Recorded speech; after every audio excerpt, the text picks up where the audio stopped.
violence over another incident. Let's go through the latest of what's happening on the ground in Minneapolis and been going on all night with this latest front. This is from CNN. Federal agent shoots man, officials say assaulted officer in Minneapolis, prompting protest. What prompted the protest is when Nick Shirley made them famous in Minneapolis with their Somali fraud ring, okay? That's what's caused these protests. Minneapolis officials called for calm Wednesday night. Calm? They brought these people to Minnesota. What do they mean they're calling for calm? Why don't you call these out-of-state agitators on them to leave the state and go back home? How about that? Why, if you want calm, why don't you call on the protesters to leave the streets? If you want calm, why don't you tell the protesters to stop harassing ICE officers? Give me a break. Minneapolis, again, this is CNN. Minneapolis officials call for calm Wednesday night as heated clashes erupted near the scene where a federal agent shot an injured man after he allegedly assaulted the agent 1 week after an immigration agent killed a woman in the city. Don't you love how CNN describes this nonsense? The Department of Homeland Security said federal agents were conducting a targeted traffic stop when the man, a Venezuelan national, was shot in the leg after he began to resist arrest and violently assault one of the ICE officers.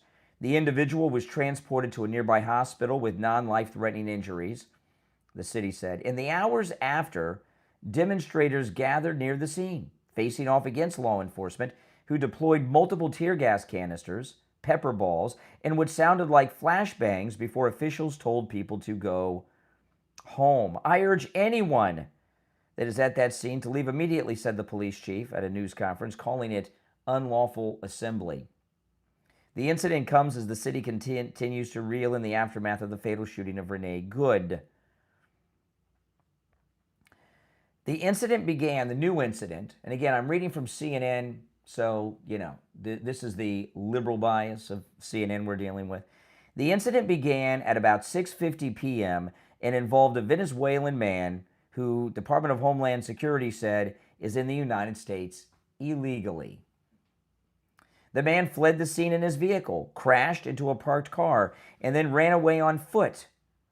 The law enforcement officer caught up to the subject on foot and attempted to apprehend him when the subject began to resist and violently assault the officer. During the struggle, Homeland Security said 2 people came out of a nearby apartment and attacked the officer using a snow shovel and a broom handle. So now this ICE officer is taking on 3 people that are beating him with weapons. After the suspect got loose and joined the attack, the officer fired defensive shots, according to the Department of Homeland Security, striking the initial subject in the leg. The 3 individuals, the snow shovel guy, whoever it was with the broom handle, the 3 individuals then ran back into the apartment building, barricading themselves inside. The federal government's narrative could not immediately be verified. Well, I think we could take the good word of Homeland Security, don't you? What, are we supposed to take the word of these Venezuelan illegals that are violent felons, that are beating federal agents? Homeland Security did not specify how long they were barricaded, but O'Hara said one individual was shot during a struggle with law enforcement and later refused to come out of a residence. He was removed by federal agents who made entry into the residence and took the person to an ambulance. The officer and initial subject are both in the hospital, and the 2 other individuals are in custody, Homeland Security says. The statement did not detail how their detention unfolded. Minneapolis leaders are asking the city, once again rocked by violence involving federal law enforcement, to remain calm. The violence isn't from the feds. The violence is from the residents, the Democrats, and these outside agitator Antifa types that they brought into the city. All right, that's CNN. Let me see how Fox is covering this. Okay. Here's Fox. Protesters clash with federal officers after another ICE shooting in Minneapolis. This is Fox News. Protesters and federal law enforcement clashed in Minneapolis on Wednesday night into Thursday morning after a second ICE-involved shooting in the city as local officials continue to demand the agency leave. An ICE agent shot an alleged illegal immigrant in the leg on Wednesday during an arrest attempt. The Department of Homeland Security claims the agent fired at the suspect because he was fearing for his life and safety. Yeah, well, you got 3 people beating on you. One's got a snow shovel he's hitting you with. The other one's hitting you with a broom handle. And then you got this other Venezuelan illegal, probably MS-13 or Trinidad de Agua, very violent, probably all 3 of them. What are you supposed to do?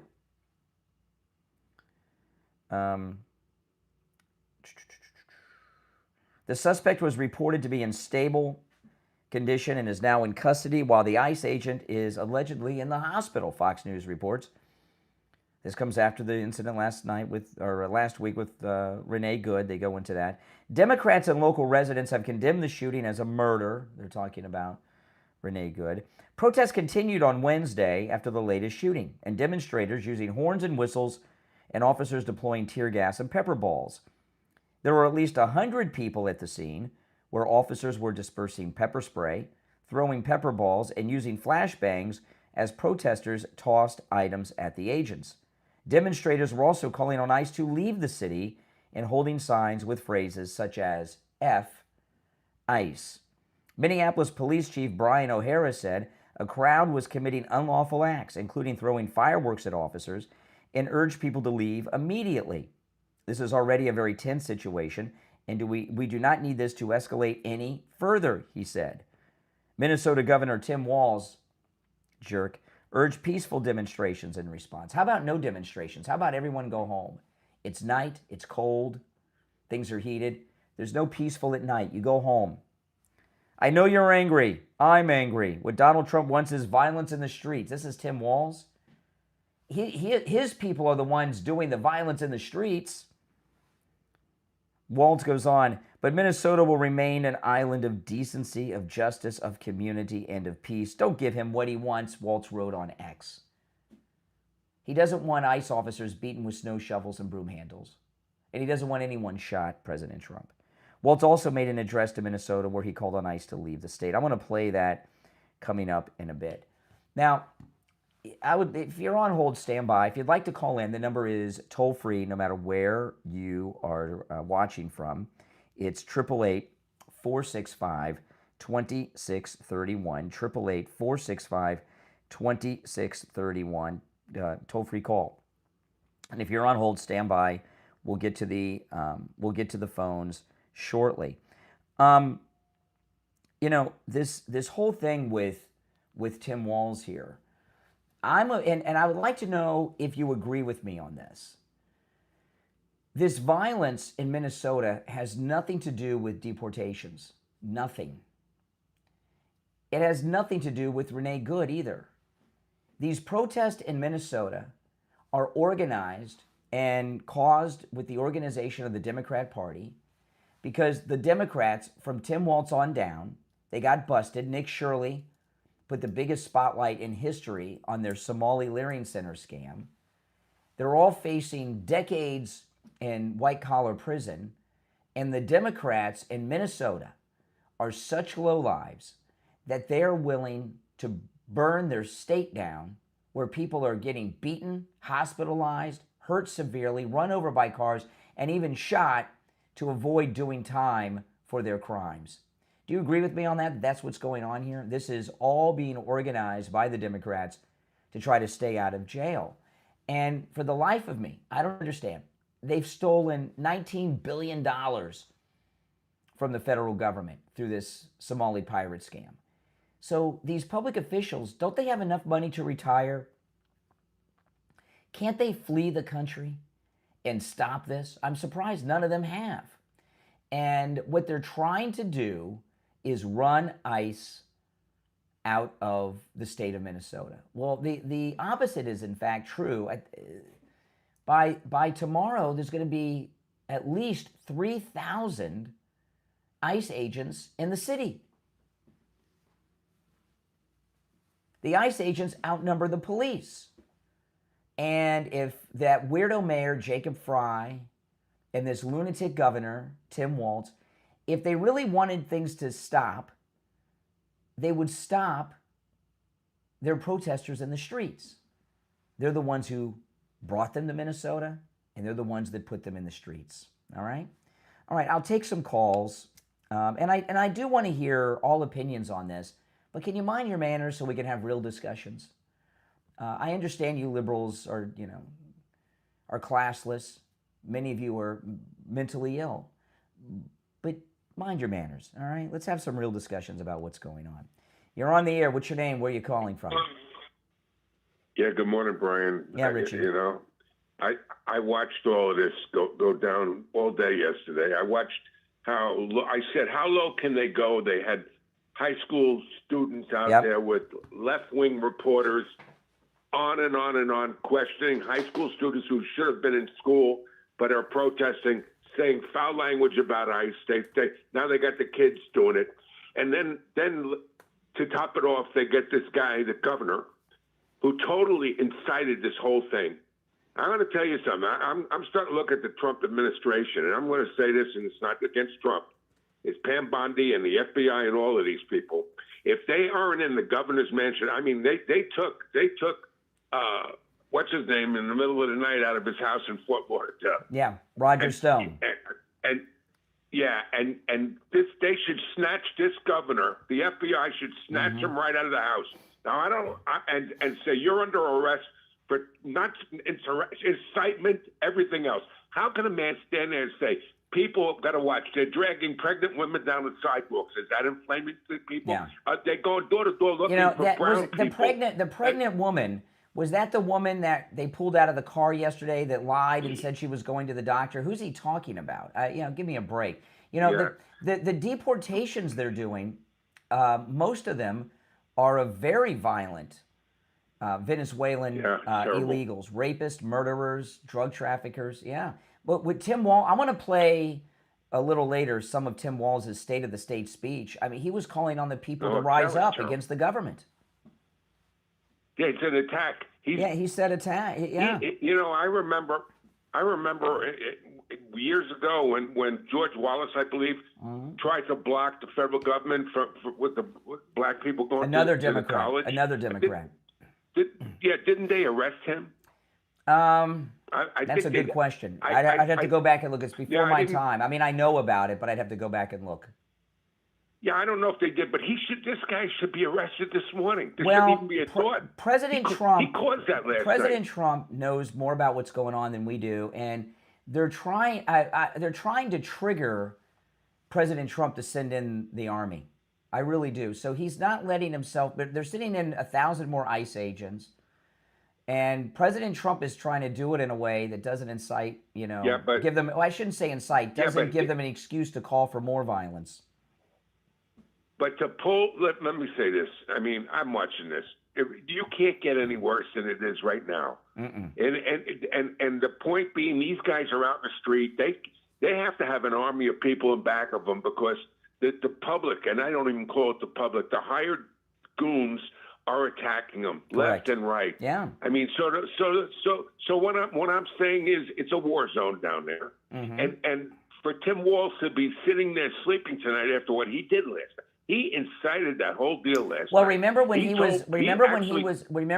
did in his State of the State. Remember when he was running with Kamala and Tim Walz's freaky wife talked about how they had the windows open in the governor's mansion and how much they enjoyed the smell of the burning tires during the riots. This guy's sick. Yeah.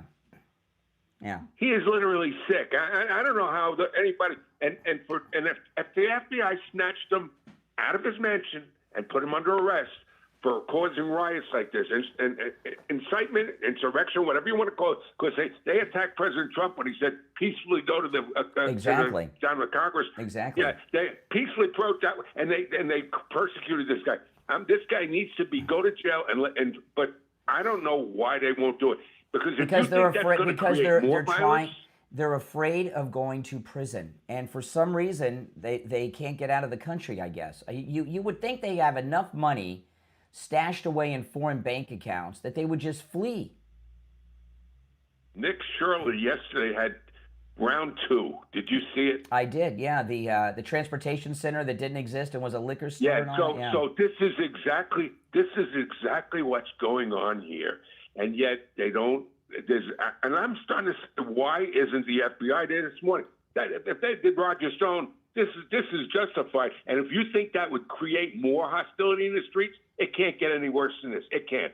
Mm-hmm. The next thing you know, it's a war zone, man. That street. I watched that last night. You couldn't tell the difference between that and Iran. Yeah. You couldn't. No. Well, they were attacking these officers. The difference is we're not shooting these innocent civilians. I mean, I know the guy with this. They had a 3-on-1 attack of one ICE agent, beating him with a snow shovel, and a broomstick. Snow shovel and a broomstick. Yeah, and 3 of them on one. He shot him in the leg. And they forgot about the fleeing Venezuelan that crashed his car. It was the same one. It was the same incident. It was the same incident. Yeah, same incident. So the bottom line is, Brian, this guy got to be arrested today. Can't wait anymore. We can't have him in the bully pulpit spilling this poison to these mobsters that are out in the street. You got to shut him up, and he ain't shutting up. It's too stupid to shut up. Yeah, and then they come out and say, because we have to have peace in the streets, it's all ICE's fault. You got to make this. You can make this. This is not a time for demonstrations. You know, I've been telling people all week, and I'm going to continue to do it today, tomorrow, and over the weekend. Do not go to anti-ICE protests in your local city. They're going to start springing up all over the country this weekend, and they're going to grow and grow. Do not go. They want you to go so that they can trigger a confrontation and blame MAGA for it. Stay home. Don't go to. You know, and Tim Walz and Frey should be. Is it Frey or Fry? I always forget the weirdo mayor. They need to tell them. Either way, this is not a time for demonstrations. This is a time to go home. But they're irresponsible. But it's a time. Yeah, but it's a time to arrest that governor. Absolutely. I'm sorry, I don't know what they're waiting on. I'm not a lawyer. I hope a lawyer calls you up today and says, "Do we have a case against him immediately?"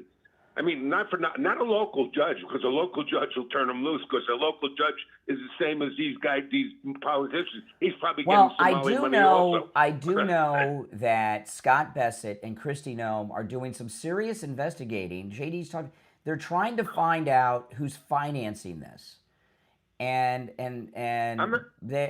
so there's an active investigation going on, and they will get to the bottom of it. I understand. I understand what you're saying. I agree but you can't have this time lapse because he's causing poison in the streets. It's going to get worse and worse and worse. This guy last night proved himself. That's right. All right, Richie, I'm going to move on, but you can call me again later. All right, take care. All right, if you're on hold, stand by. Let's go. You're on the air. What's your name? Where are you calling from? Hey, Brian. My name's Dave from Pennsylvania. Hey, Pennsylvania. What's up? I'm just calling in, I just want to voice my opinion on the Walls and the Clintons there. You got people that done lesser crimes in this country that are in jail. Sure. And these people I don't understand what's taken so long. He even says it right on national TV about, raising trouble and all this stuff. And then the Clintons don't show up at Congress. We do something like that, we go to jail. That's all I got to say. I can't, I'll tell you, I understand what people are saying about the Clintons, but I believe that Bill Clinton and Hillary Clinton have been given a god-awful life sentence, and that is a life sentence of being forced to live together in the same house in Chappaqua. And that's got to be pretty miserable. Yeah, they wanted the Epstein files. Now it's turning against them, and then all of a sudden they don't want nothing about it. Mm-hmm. That's what cracks me. All right, Pennsylvania, good to talk to you. All right, Brian, love the show. Well, thank you. You're on the air. What's your name? Where are you calling from? Morning, Brian. It's Dr. 9 out of California. Hey, what's up? Up late in California. Yeah, I'm on my break. I am absolutely disgusted at how the members of ICE are being treated, not just by the community, but by the leadership within that state, and also as well as the police department. Yeah. The fact is, this is a law enforcement agency that has power to do exactly what it is that they are doing. And due to the fact that all of these sanctuary cities have decided that they are going to not assist, whether it is holding these people in jail so that they can be safely transported into the hands of members of ICE or out in the community to assist them. It is infuriating to think that sanctuary cities have been allowed to act this way. It is I've said this before with you, and I know that you feel the same way. It is unconstitutional to have a sanctuary city in this country. And this is the reason why. You can't say that your city is a sanctuary for federal fugitives, right? Exactly, because there's no you are such breaking thing. the law. Exactly. Exactly. You go to jail for Trump harboring needs to go fugitives. If you harbor fugitives, you go to jail. Listen, I got to move on because but I do appreciate. I hope you call me again. Okay. Okay. Thank you. All right. Take care. I'm going to take one or two more calls, but I want to play before the radio show starts the Nick Shirley video because I can't play it on the radio because of the language. So I'm going to play it before the radio show starts in a moment. You're on the air. What's your name? Where are you calling from? Morning, Brian. Doc from Texas. How are you this morning? Oh, before we get started, there's some controversy over your name. Is it Dot or Doc?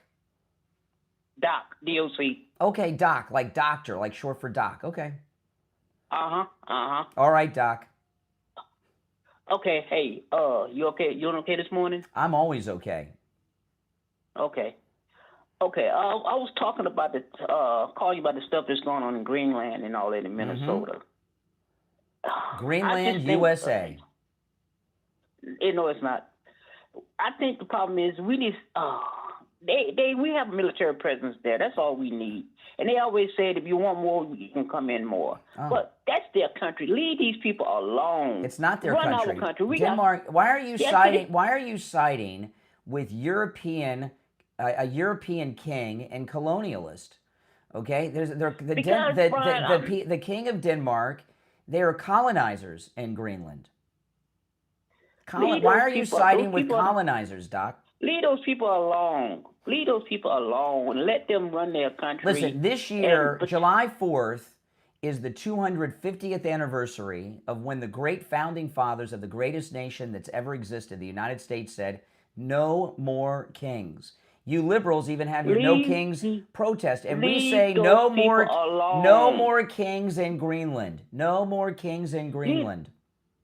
Leave those people alone. Just let them, and just leave them alone. Let them do them, and we can have a military presence there. Leave those people alone. Why are you siding with a king and a colonizer? I'm not siding with it, Brian. Denmark has a king. Leave those people alone. They're not bothering nobody, Brian. They're doing them. They're not hurting nobody, Brian. The people of Greenland are good people. They're not hurting anyone, but the Chinese are. Leave those. You know what? We can have a military presence, and they told us we can have more people that we want. Oh, if we want. Leave them. Well, what we want is alone. Okay. Another thing too. Hello? Yeah. Another thing too. ICE in Minnesota. Something is going to really happen to where a lot of people are going to get killed, and Trump is going to. They're supposed to be there to get the criminals. Let them get the people that's really doing bad things, and get the hell out of Minnesota. Well, they're involved in a federal law enforcement operation. You want the rapists and murderers from Venezuela to stay in Minneapolis? I don't. Catch the people that are really bad and leave those people alone. The city of Minneapolis had 1,300 of these Trinidad de Agua guys in their local jail, and they set them free in the city. Why didn't they turn them over to ICE? Brian, let them go. Is this the new talking point? Leave these people alone. Is that Scarlett O'Hara you're quoting from? Hey, listen, I got to run, Doc. Brian. Take care. Now, I want to play this now, if you're on hold, stand by, because of the language. Even though Nick Shirley didn't bleep it out, but he turns down the volume, I can't play this on the radio. So I can play it here online. So I want to play this. This was Nick Shirley's part 2 in Minneapolis confronting the Somali pirates of Minneapolis.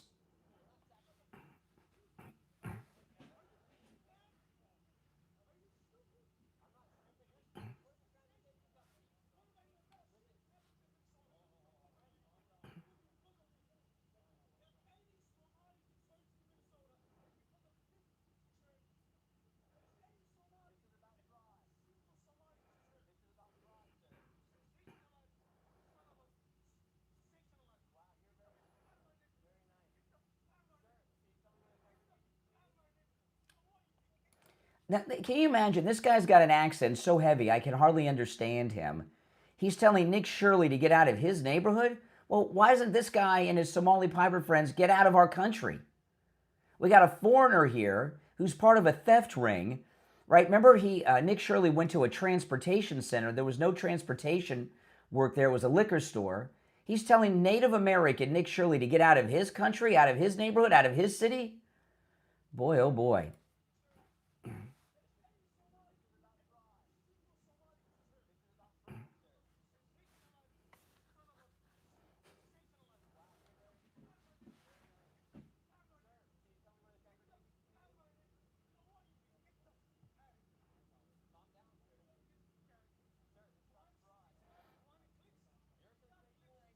Oh boy. Yeah, this is not safe for radio. So I'm playing this before the radio show starts. So if you're on hold, stand by.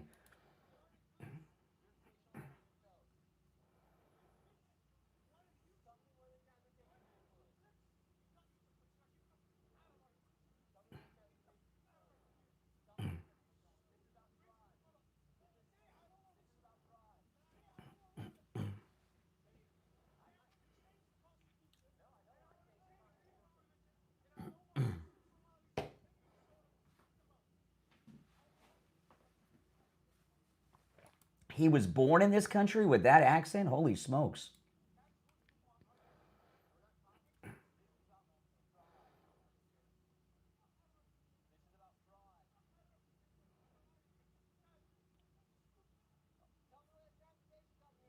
It's in the liquor store.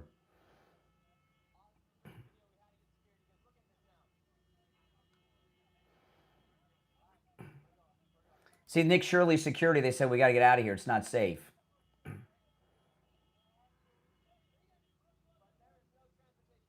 Wow. I mean, that's he is so good, isn't he? He reminds me of Caroline Levitt. Caroline Levitt and Nick Shirley are so good and so mature beyond their years, big time, aren't they? Very good. And he keeps his cool the whole time, too, Nick Shirley. You're on the air. What's your name? Where are you calling from? You're on the air. This is oh, okay. Sorry, it's not updating on my end. Name's Nick. I'm from Missouri. Nick in Missouri. What's on your mind, Nick in Missouri? I saw your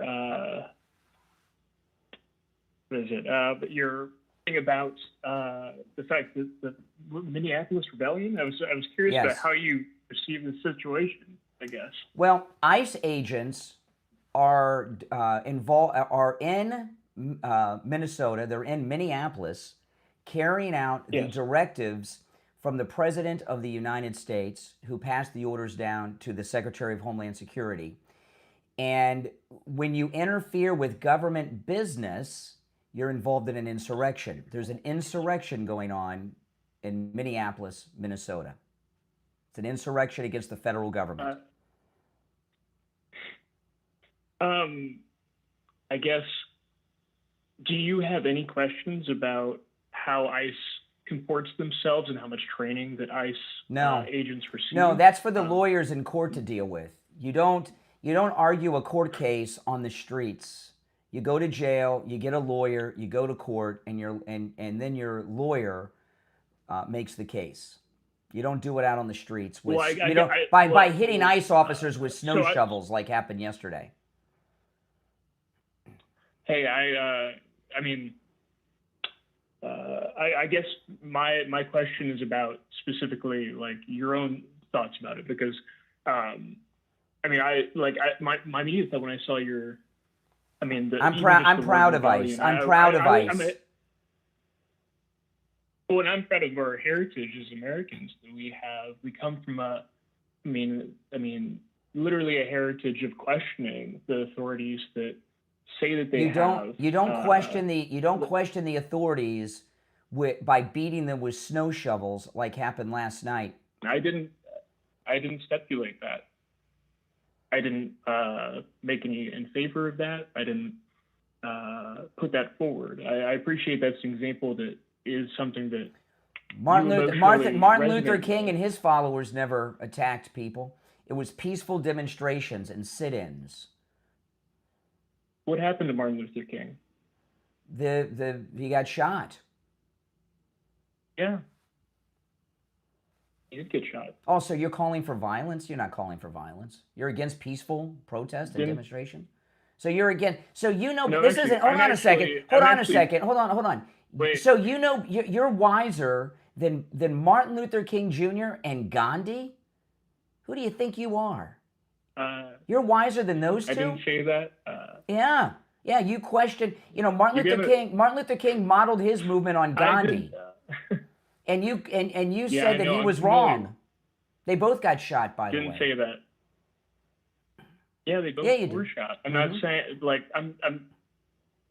Can I speak? I want to offer you the time because it is your show. I don't want to. I'm waiting. Okay. Yeah. No. The only thing I stipulated there was it was wrong for him to be shot, but he had. I agree with you. The peaceful protest is the way. I think. I mean, just in general, I think we all have to be. I mean, very concerned with when it's our side. Are you familiar? Are you familiar with the Montgomery bus boycott? Do you know what that is? The Montgomery bus boycott? Yes. Okay. For those that don't, that when Rosa Parks got arrested, and this is when Martin Luther King became a national figure. The Montgomery bus boycott went on for a year, maybe even longer, and it was a peaceful protest. Blacks in Montgomery did not take public transportation. And because of that, the public transportation, the city was about to financially collapse, and they got what they wanted without anyone getting hurt. That's how you do it. You don't go out and block ICE officers. You don't run ICE officers over. You don't hit them with your car and cause internal bleeding. You don't beat them with broomsticks and snow shovels. That's what Martin Luther King did. Organized the Montgomery bus boycott. Well,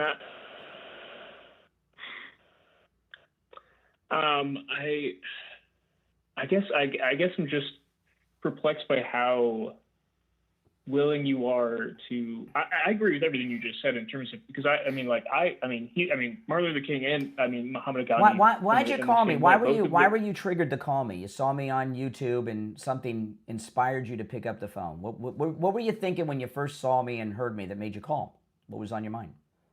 Literally, I wanted to engage with, just the idea of this being a rebellion. I guess not. You gave a legal. No, and after January 6th, all the Democrats, Biden, Pelosi on down, said that if you interfere with government business, you are taking part in an insurrection. The ICE is carrying out the business of the federal government, so ordered by the President of the United States. So the protesters are interfering with government business, violently, by the way. That's an insurrection.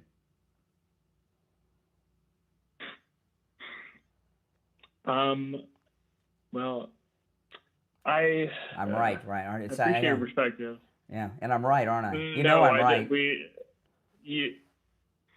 If you would have an emotional response and feel like you won, I can continue talking. I'm letting you talk. Yeah, you're dangling out there. You've got no response to what I said. Okay. So my view on the situation is pretty clear.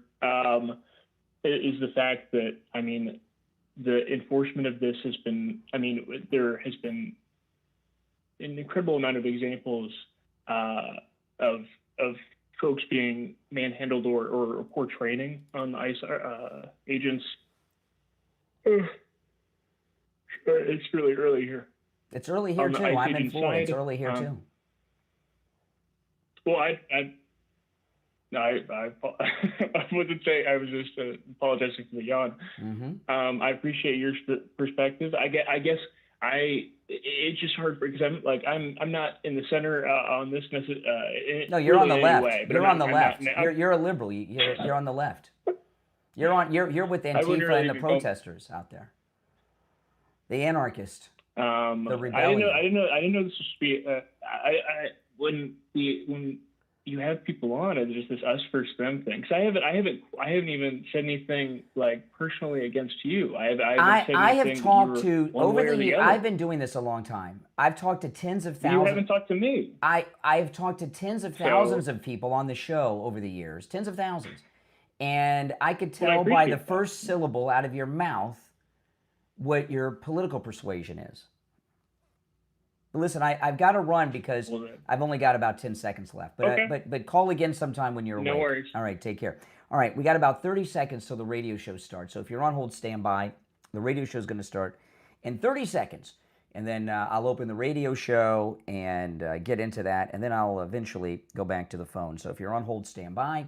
If you want to call in, toll free, 888-465-2631. But I got that guy. He didn't have any response. He didn't know what to say to any of that, did he? All right, stand by. 10 seconds.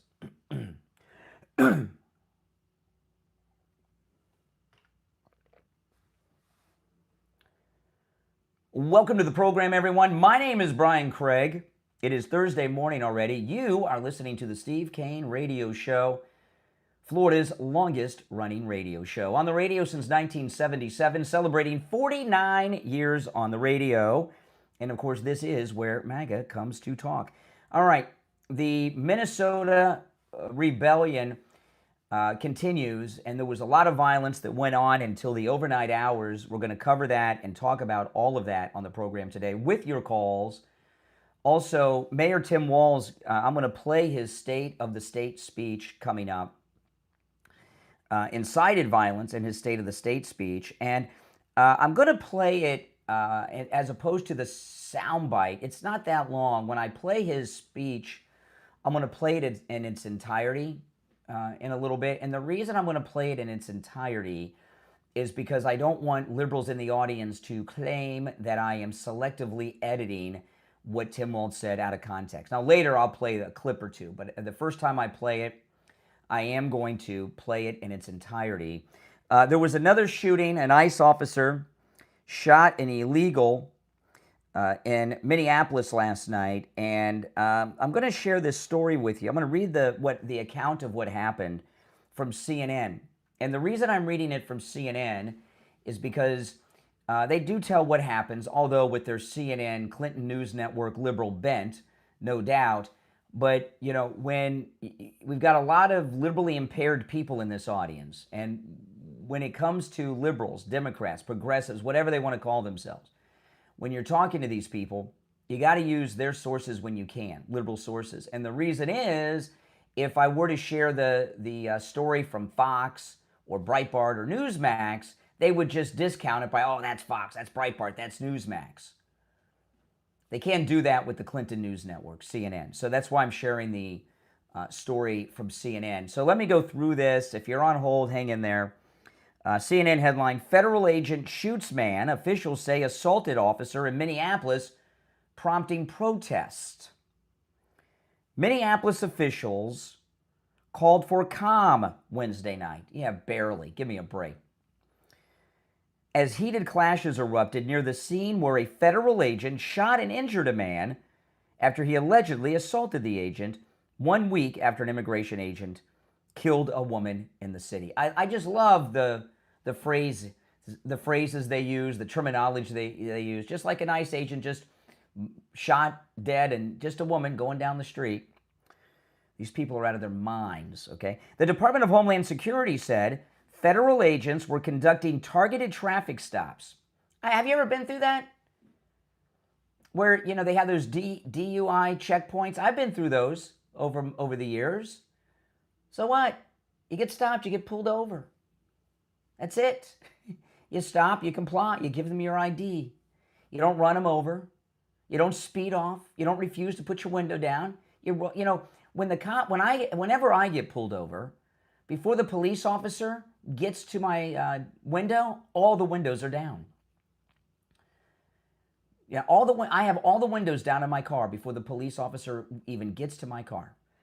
And I find they really like that. It makes them, especially if I've got my 4-door, you know, they know no one's in the car with me. They can see in, and they know why I did it, because I want to help them out to you know, and help them so they feel safe. and they know I'm not a threat. And you know what happens? I usually get off with a warning. Now, you may say that's white privilege. No, white people, we get tickets too.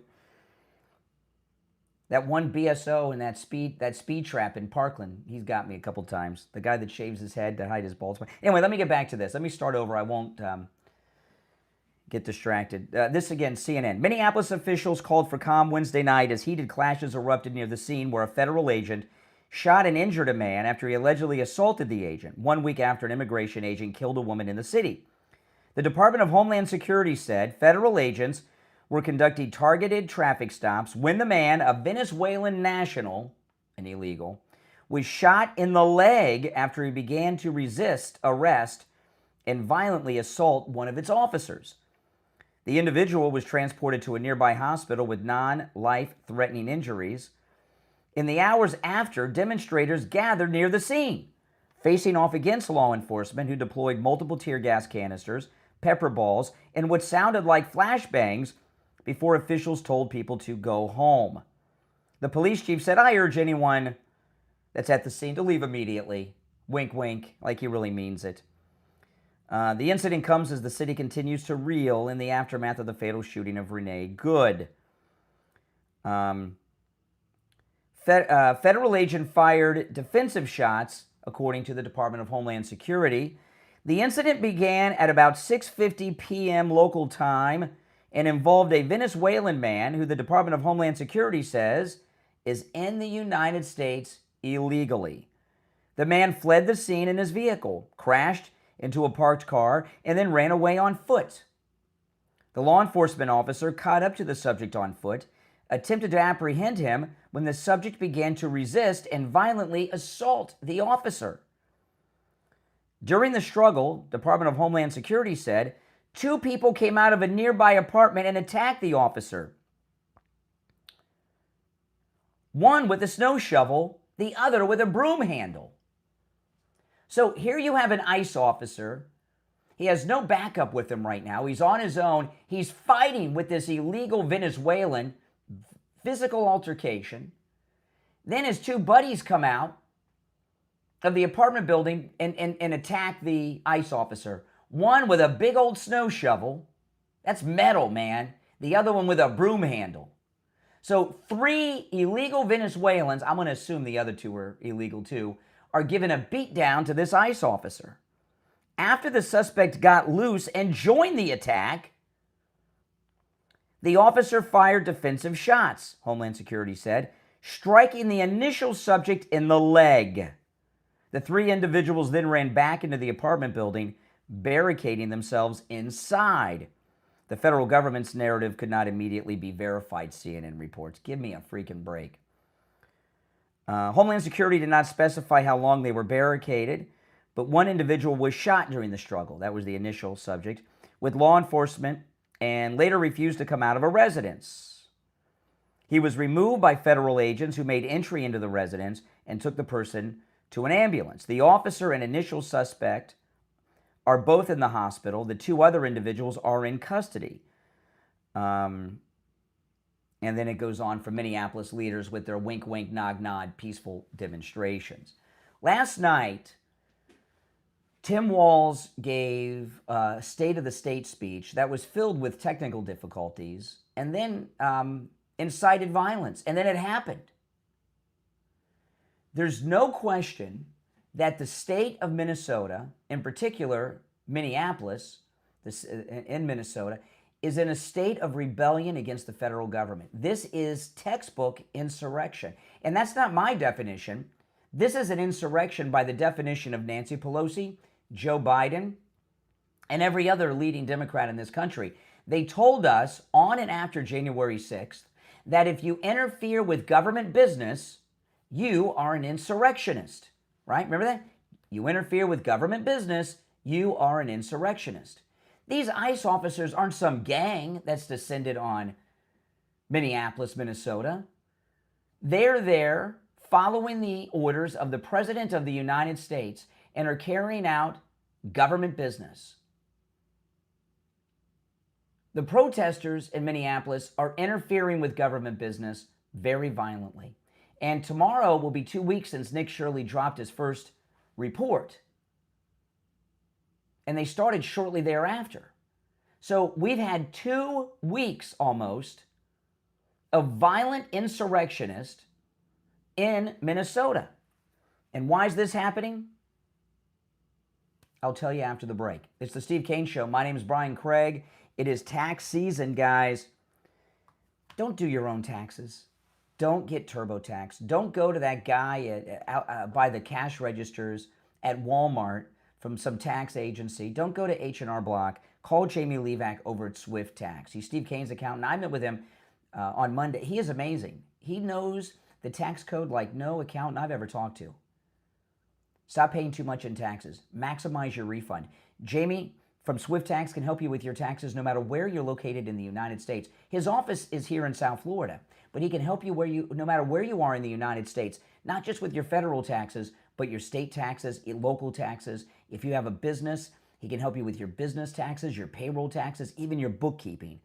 Give him a call, 954-773-1587. 954-773-1587. That's 954-773-1587 for Jamie Levac at Swift Tax. We'll be right back.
All right, we're going to be back shortly. We are still in radio station break.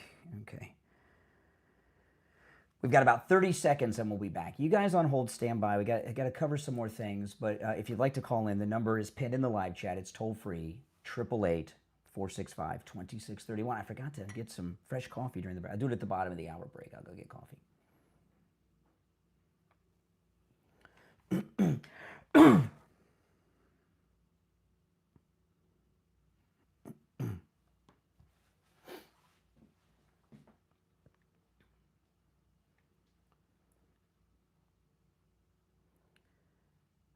We're back. I'm Brian. It's the Steve Kane Show, Florida's longest running radio show. Okay, so we're talking about the insurrection in Minneapolis, and that's what it is, and we got to call it what it is. I'm going to give this message today and tomorrow and every day, okay? If there is an anti-ICE protest in your town over the weekend, do not go, stay away. They're propping. They had one by my house on Saturday, a big one, over 500 people. I did not go.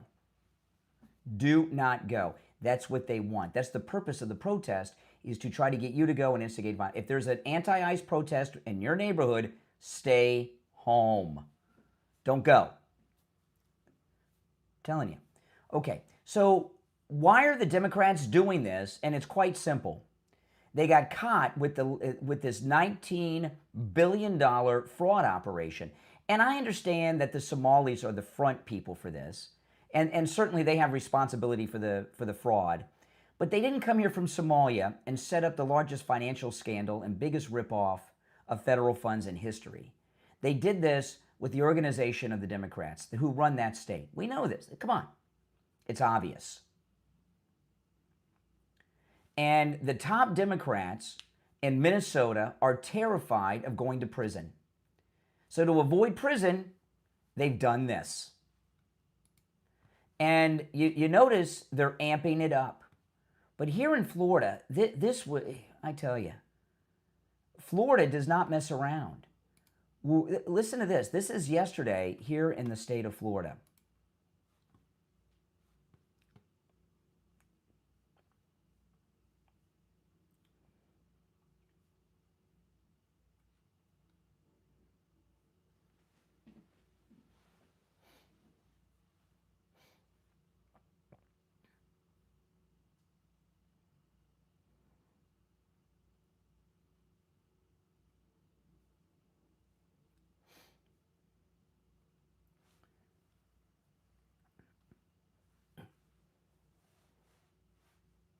Okay, so here in the state of Florida, there have been massive crackdowns on illegals. And, you know, a lot of people don't understand Florida that aren't Floridians.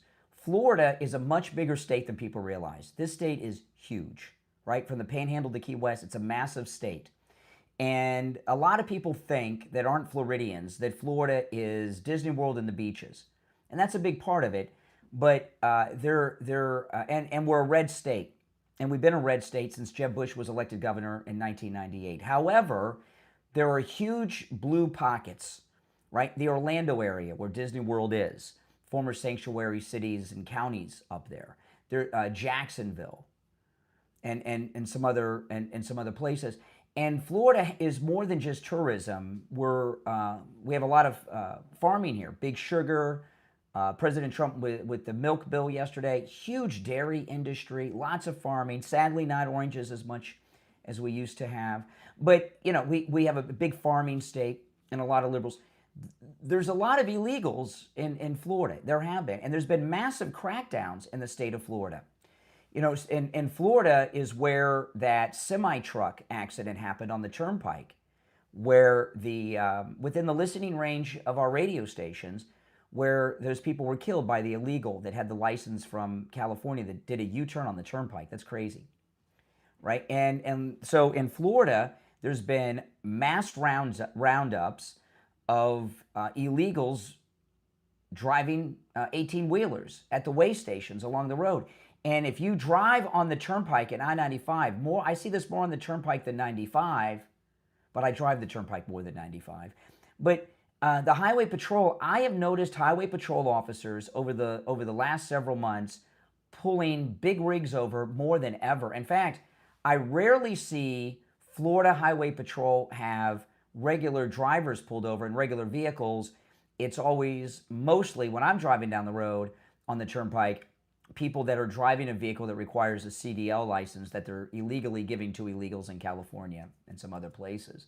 So there's been a big crackdown against illegals in Florida. This one I just played for you, I didn't even know this was possible. There's a crackdown on illegals getting home loans and things in Florida. But so why do we not have, with a massive crackdown in a massive state from the Panhandle to Key West, why do we not have violent protests like in Minnesota? It's because our governor doesn't play. If they started to do that here in Florida, most of our sheriffs would take care of business. That guy in Hillsborough County, I don't know, the guy that arrested the pastor for preaching during the lockdowns, I don't know what he would do, but he probably would do the right thing too. The sheriffs, most of them, would do the right thing and stop the protest instantly. But the governor has talked about this. We haven't had any of these types of protests where there's some of the biggest arrests of illegals going on in the country, and has been all year long, because our governor doesn't put up with it. Our local officials don't tolerate it. our county sheriffs won't allow it. In fact, I've seen messages put out by county sheriffs. There was, I can't remember which sheriff it was, but by the way, this new sheriff in St. Lucie County, he's really cool. I saw an interview with him on the local news the other day. I like that guy. But one of the local sheriffs, it wasn't the St. Lucie sheriff, it was one of the Treasure Coast area sheriffs, was out there with the Highway Patrol talking about specifically stopping people to verify that they have a valid CDL license. I saw this the other day. Major crackdowns. None of these sheriffs would put up with this. The reason it's happening in Minnesota is because not only does the governor and the mayor and the local police tolerate it, they're encouraging it. After the bottom of the hour break, I'm going to play for you Tim Walz's State of the State, where he, in my opinion, and I think a lot of people that cover this today, everyone's going to cover it, are going to come to the same conclusion that Tim Walz was inciting violence. And I mean, think about how low-life these Democrats are that are running the state of Minnesota, that they are inciting violence that's really bad. People are getting beaten, they're getting hospitalized, they're getting shot, and sadly, some are even losing their lives, so that these thieves don't go to white-collar prison for 10, 15, 20 years? And what's their end game? Where does Tim Walz and this Jacob Fry, what is their end game? Do they actually think that President Trump is going to surrender and remove ICE? He's sending 1,000 more ICE agents in. So we're going to have a minimum of 3,000 ICE agents, which is about 10% or so of the entire ICE agent force into Minneapolis. There's more ICE agents than local police. No, they're not gonna leave. In fact, at this point, they can't leave, because if the ICE agents were to leave, what kind of message does that send? And when you look at the arrest that ICE are making, and I'm not talking about the protesters that egg them on and get arrested. When you look at the targets of their arrest, like this thing last night was a targeted traffic stop, so they got the identity of someone, maybe even a warrant. They're mostly violent, very violent murderers, sex offenders, and drug traffickers and dealers that they're arresting. They're not out there arresting protesters. Protesters get arrested when they resist or assault or something. There was this incident with this woman yesterday that they were trying to make her into the next Rosa Parks. She's pregnant. She's just on the way to the doctor. And they had to break her window and pull her out of the car. It turns out she wasn't on the way to the doctor. And she's had multiple run-ins with law enforcement in her time in this country and is illegal. And I understand them wanting to be here, and it looks like they have the local authorities on their side. But this is not going to end in the Democrats' favor. President Trump, it's not a coincidence that we have more ICE agents, and those aren't the only federal agents there. There's other federal agencies there. We have more ICE agents in Minneapolis than Minneapolis has police officers. So we outnumber the cops. It's not an accident.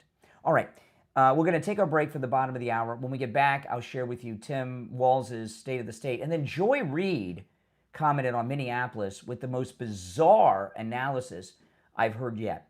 All right, our number is toll-free, 888-465-2631. Call us on hold. You hang in there. I'm Brian Craig. It's the Steve Kane Show. Back after this.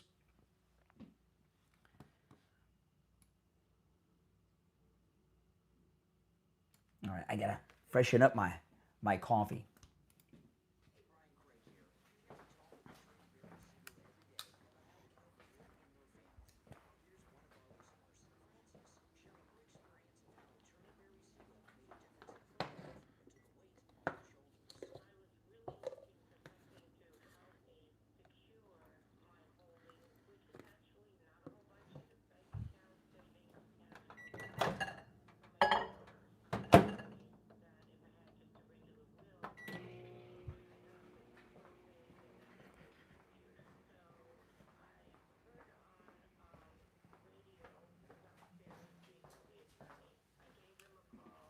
Ice cold, had to warm it up.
All right, we got 1 minute. I got to grab my coffee. Be right back.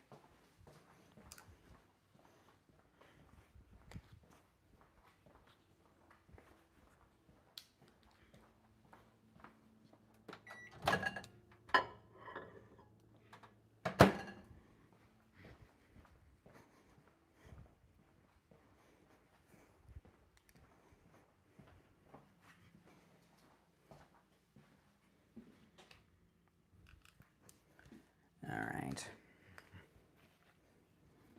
About 25 seconds.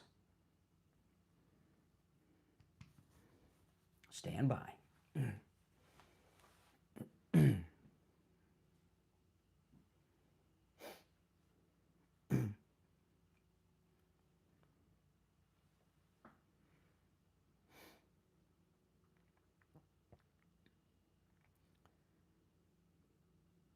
We're back. I'm Brian. It's the Steve Kane Show, Florida's longest running radio show. Okay, we're talking about everything that's gone on in Minneapolis since, well, you went to bed last night. It's been pretty rough there.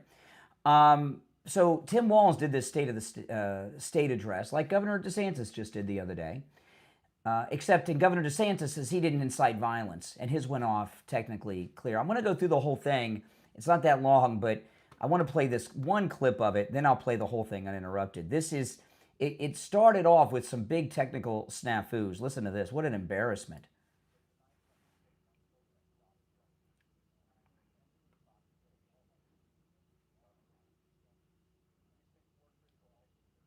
Okay, I'm not going to play it much because I don't want to give you guys a headache, but you could hear him twice. They had the delay as well as the speech itself coming out, and he's a bunch of geniuses running the state of Minnesota. If you need bricks to throw into a business window, if you need some incendiary devices to torch a place, if you need some of that, they're right there. But if it's sound, if it's audio, well, they're not too good at that. All right, so let's go through this. This is Tim Walz's State of the State.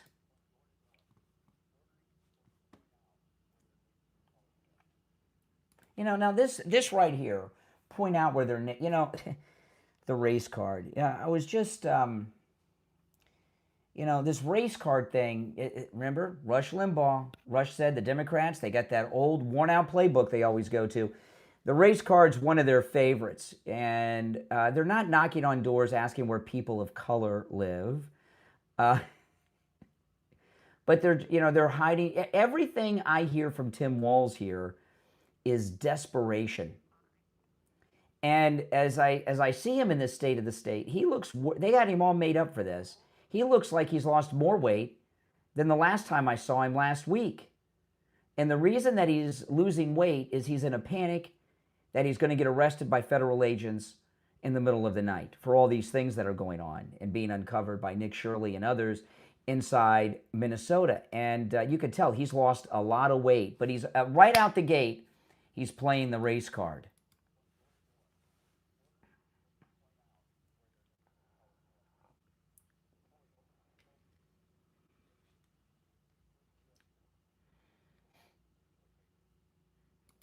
Now, this demanding to see their papers, this is right out of Nazi Germany or the Soviet Union. Papers.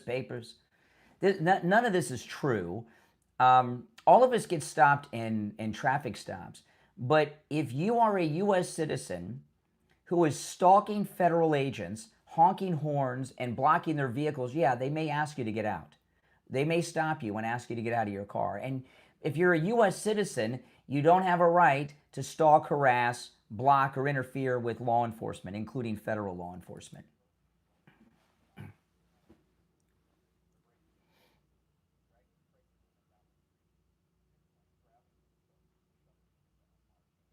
Okay. Gee. Oh my goodness. Okay. Where is this video of a pregnant woman being dragged down the street? And so far as breaking windows, I watch these videos online. I'm sure I mentioned it this week more than once, of the sovereign citizen arrest. Do you guys ever watch? I love the sovereign citizen videos. These are lunatics. They get pulled over and they won't roll their windows down to the cops, and they always end up breaking the window and pulling them out of the car. Your window only gets broken in a traffic stop when you refuse to roll down your window or exit your vehicle when asked. They will break the window after many, many requests. Breaking the window is a last resort. They don't like doing it, but they will do it if you don't follow their lawful order. But who is this pregnant woman that's being dragged down the street video? What is Tim Walz talking about? You know, if there was a pregnant woman being dragged, now I'm not talking about someone who claims to be pregnant. I'm talking about an actual pregnant woman. If there was a pregnant woman being dragged down the street by ICE officers, believe me, that would be the lead story on every newscast in the world, not just the United States. I've yet to see it.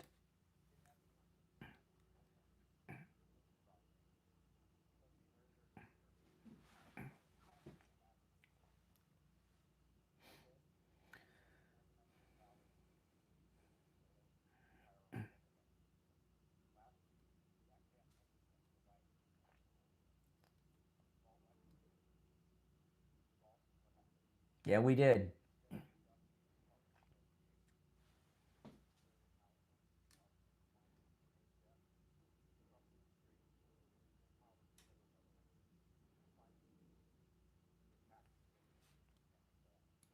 Okay, now by the way, her father-in-law of her late husband has come out and said that sadly the ICE officer had to do what he had to do. We saw the video of her running him over. The ICE officer in the Renee Good incident, we find out, has internal bleeding. He's lucky to be alive. But see, this is what I mean. Tim Walz, this is the incitement of violence, every aspect. He's justifying the violence and inciting more of it. And freedom of speech ends when your speech harms others. And I don't mean harm someone's feelings. I mean physical harm. He's inciting violence. He's justifying violence. If he was a half-decent man, and he's anything but, okay, there's nothing about him that's decent, Tim Walz would call for all the protesters to go home. If you're from out of state, go back home to your state. If you're out there in the streets, go home. We got to cool things off. People are getting hurt. People are getting shot. Go home and call for a meeting at the White House with the president on how they can move forward. But no, he is increasing the violence. He's inciting more insurrection.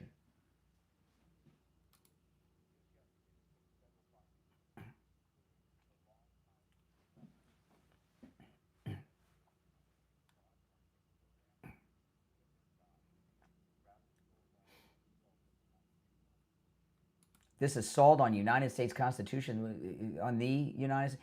Anytime you hear liberals talking about the Constitution and honoring the Constitution, they're tearing up the Constitution. They're burning the Constitution. They've been telling us, my entire life, I've been hearing from the liberals, the Constitution doesn't apply anymore. It was written by white slave-owning white supremacists for the purpose of maintaining white supremacy. Right? How many times have you heard that from the left? Whenever they praise the Constitution, they're doing just the opposite.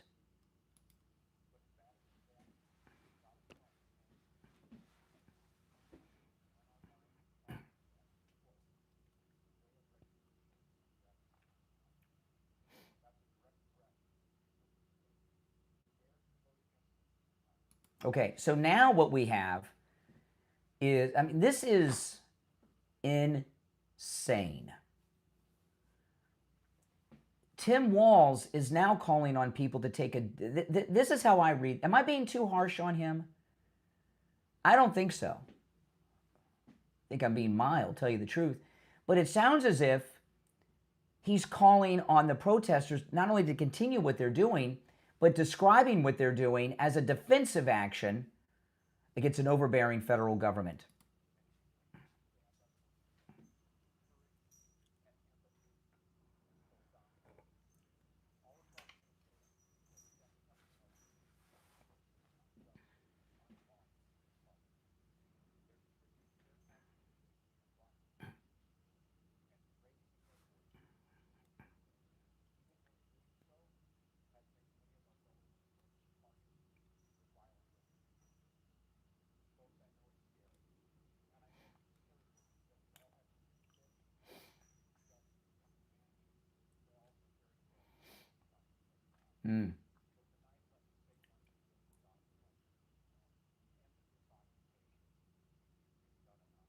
Wow.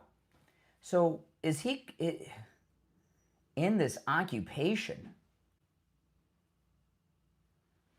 So he's calling for the federal government to leave Minnesota? Is he declaring Minnesota a free and independent state from the federal government?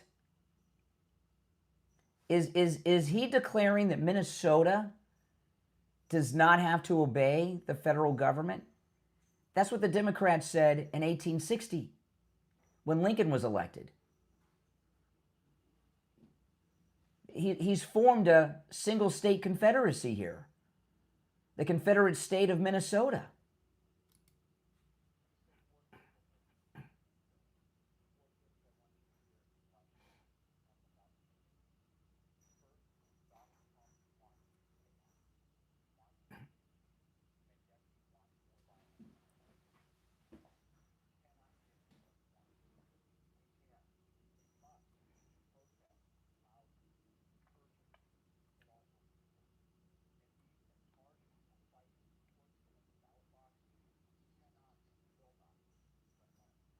Okay, now see this part here. This is the disclaimer. You ever hear the ads for new cars? You can get a brand new car fully loaded for like $50 a month, and then they do that real fast. This is the disclaimer that he's doing right now. Okay, these are the legal disclaimers. So after he's justified the violence, after he says you're defending your state and defending the people of Minnesota, who include illegal, violent foreigners that are there in the country illegally, then he does the disclaimer so that he's not legally liable for any of the violence. Give me a break. I don't think this would hold up.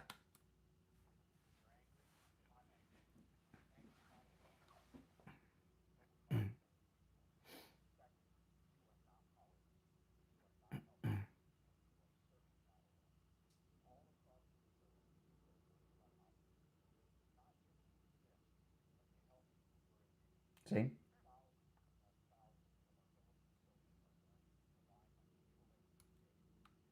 Okay, we're going to take a break, and I'll come back and we'll finish with Tim Walz. And I'd like to hear from you guys. Am I being too hard on Tim Walz? Is he inciting more violence? Is he justifying the violence that's going on out there? Is he involved in an insurrection against the federal government? 1-888-465-2631. 1-888-465-2631. Back after this.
All right, stand by, guys. We'll be back shortly, and we'll finish up with this.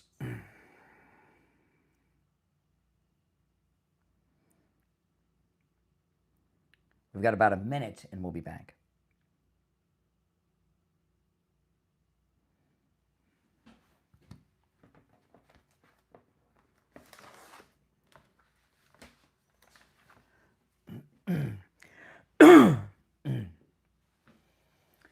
Oh boy, if you're on hold, stand by.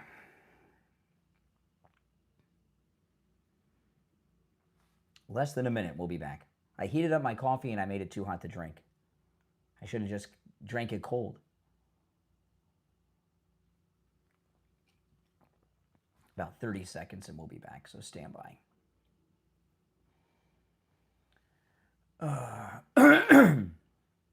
I tell you, it's crazy what's going on. Crazy what's going on.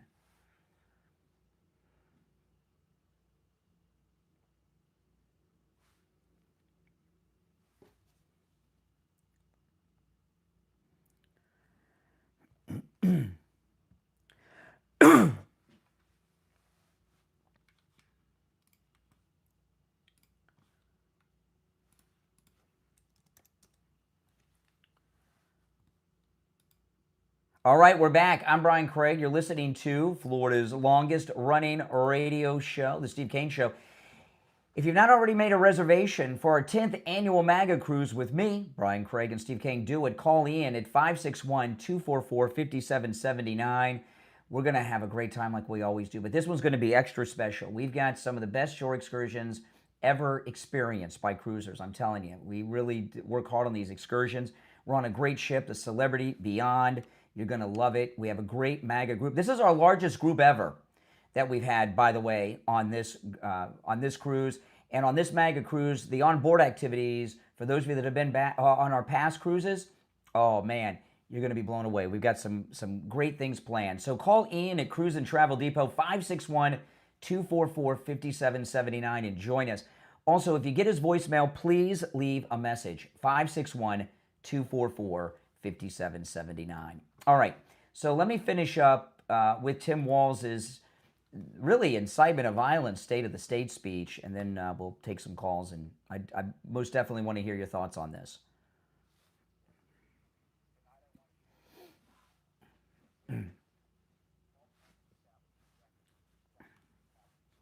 Oh boy.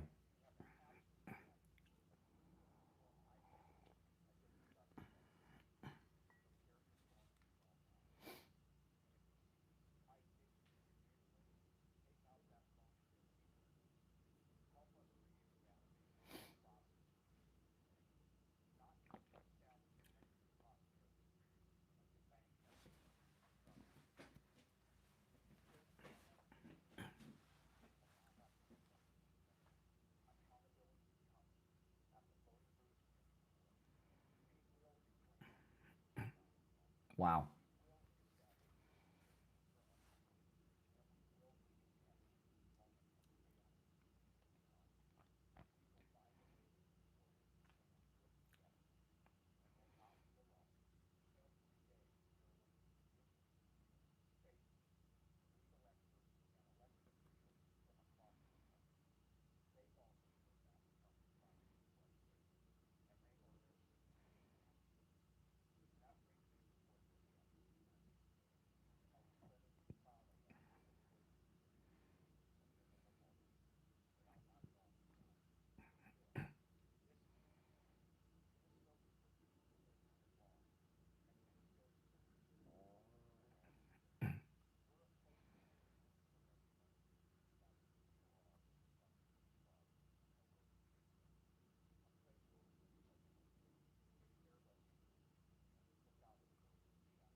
Oh my goodness. Not once did Tim Walz condemn any of the violence being done. And notice who he calls Minnesotans. Illegal Venezuelans. That's who he's talking about, right? The illegals that are being deported. Holy smokes. All right. What say you? Let's go. You're on the air. What's your name? Where are you calling from? Oh, my name is Scott, and I'm calling from Kansas City. Hey, Scott. Yeah. One thing I want to say about what I'm taking away from this with Walz is elections have consequences. Oh, yeah. This guy could have been VP right next door to a woman who's a screwball who has an alcoholic problem. Are you talking about Willie Brown's girlfriend? Yeah. And who would never did anything but hang out in her office and drive her staff crazy. This could have been bad. Elections have consequences, and I hope that this lesson will be. I hope that people and advocates will put this in people's heads who are just go about and go to the store and watch the football game. Get it into their heads. Elections have consequences, and this guy. I mean, I don't know if I would call this somebody who's calling for an insurrection. Also, I wonder about what it's going to be like when Newsom does pretty much the same thing now. He's not going to be an infidel. Well, no, if you remember, at the beginning of Trump's second term, this happened in Los Angeles. Remember, the Battle of Los Angeles, and the president had to send the National Guard to protect the ICE headquarters. And I remember the ICE officers and the armored vehicles were being attacked in the streets by, and it got clamped down on, and they stopped it, and the local officials backed off, even Karen Bass. So in California, I do remember that. Yeah, so the LAPD, they're all liberal and everything else, but in the end they complied, and the president sent the National Guard in and ran them off and got control. He sent in the U.S. Marines. Remember, he sent in Marines. I think from Pendleton into Los Angeles. Yeah, I do remember that. I just heard that he's going to ramp it up in California way more, fivefold. So you don't see Tim Walz here as inciting violence? It seems like he's inciting violence to me. Yeah, I mean he is.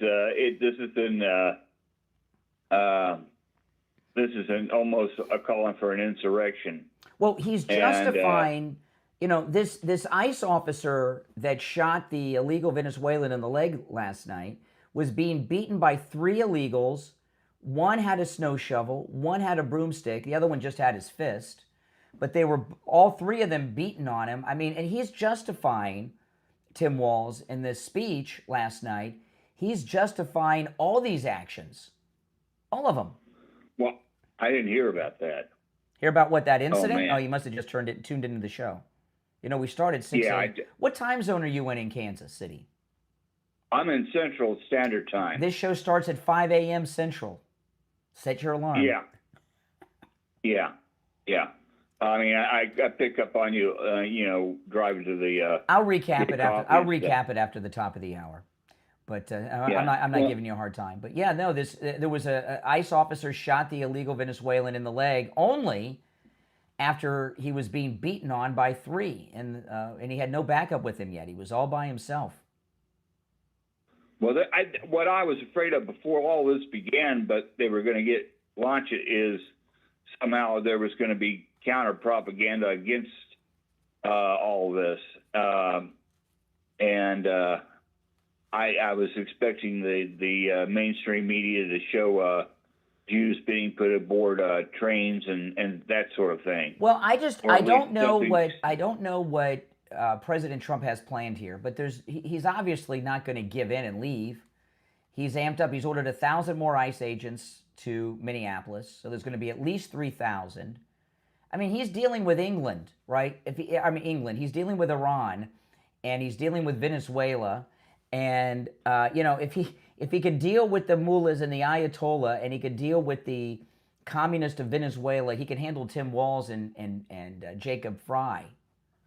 Plus, he's doing Greenland too. Mm-hmm. Yeah, but he's got a plan here in Minnesota. I mean, I don't know exactly what it is. We'll find out. All right, Scott, I appreciate the call. Take care. Yeah. So if you're just tuning in, since Scott wasn't familiar, and I'll recap it after the top too. Last night, of course, we had a whole night of violent protest. There was they said a targeted traffic stop. So I guess that means they stopped someone they were looking for. It was an illegal Venezuelan. He ran. He was followed by an ICE agent. They got to a certain area near an apartment building. 2 friends of the illegal Venezuelan came out. One had a snow shovel. one had a broomstick, and they started beating the ICE officer, who did not have backup with him yet, with the snow shovel, the broomstick, and then the guy he was initially chasing was beating on him with his fist. The officer took out his weapon and shot the initial guy in the leg, and the other two fled. All three are in custody. Okay, the guy that was shot in the leg is okay. He's in the hospital, as is the officer, as of the last report from CNN and Fox News. If he's been released, I haven't seen the update yet. So, you know, and after that, the violence throughout the night escalated, with these lunatics going to the scene of where the initial traffic stop was and claiming victimhood, and that's what happened. Now, in the next hour, I'm going to move on to some other incidents with it and some other stories, because a lot did happen yesterday other than this. So we've got a lot that we're going to cover on the program. If you're on hold, hang in there. And I do want to remind everybody that we are in tax season. And the biggest mistake you can make with your taxes is doing your taxes on your own. You know, Jamie LeeZep over at Swift Tax, he handles Steve Kane's taxes. And there's a recorded commercial that's running on the radio station. You may have heard it with Lewis. He's a listener of ours who went to Jamie LeeZep. He had an accountant for years, told him he owed taxes on past years. Jamie LeeZep from Swift Tax looked over his taxes and said, no, you paid too much. Called the IRS for Lewis. Now Lewis is getting a refund on past years. Hasn't even done this year's yet. It's amazing. Jamie LeeZep is incredible when it comes to taxes. Call him at 954-773-1587. 954-773-1587. All right. You're on the air. What's your name? Where are you calling from? 954-773. You're on the air. What's your name? Where are you calling from? Oh, hello. I'm a big supporter. Been a long time fan. Well, good. Oh, my name's Daryl. Hey, Daryl. How have you been? I just want to call and give some support and say, Yeah, I'm sure you do. Yeah. Oh, boy. See, I've got a good ear, people. I've got a good ear. That's something you develop over time. Oh, boy. You know, I've been on the air through so many incidents. And, you know, the LA riots and, you know, and all these things in between. This is the only time I can remember. And I was really thinking hard about this. By the way, if you're on hold, hang in there. We'll go back to the phones in a bit. This is the only time I can remember when we had the local officials encouraging the rioting. Even in the LA riots, which were brutal. Oh, my goodness. People forget, you know, what that was like. Remember Reginald Denny and all that stuff? And the local officials were seriously calling on it to stop. And then Rodney King came out and said, can't we all just get along? And, you know, you look at these events over the years, this is the first time that we've had local officials justify the violence, from the local police chief to the local mayor to the governor. And that's what makes this one so different and unique. You know, a lot of people think, oh, you know, you guys are just standing up for this because you're Trump supporters and all that stuff. No, I mean, Trump's on the right side of this, as always. But no, this is a very unique situation. The only other time that I know of when something like this has happened was before my time, when the Democrats in the civil rights movement were opposing the federal government when it came to desegregation. And you had Democrat governors and local officials and local police, like in Selma and other places. All of them were Democrats opposing the federal government then. But that was 60 years ago. But like now, it was Democrats. But I'm talking about in my time, I've not seen anything like this. Kent State may be I have to think a little hard. Kent State might be the last time that protesters were attacking representatives from the federal government and then were told that they were doing the right thing. Remember those kids in Kent State? It was a tragedy that happened, but they attacked the guardsmen at Kent State. All right, we're going to take our break for the top of the hour. It's the Steve Kane Show. My name's Brian Craig. We'll be back right after our top of the hour break. Don't go anywhere.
All right, we'll be back in about a minute. If you're on hold, hang in there. Now, you're welcome to call in. Let's see. We'll be back in less than a minute.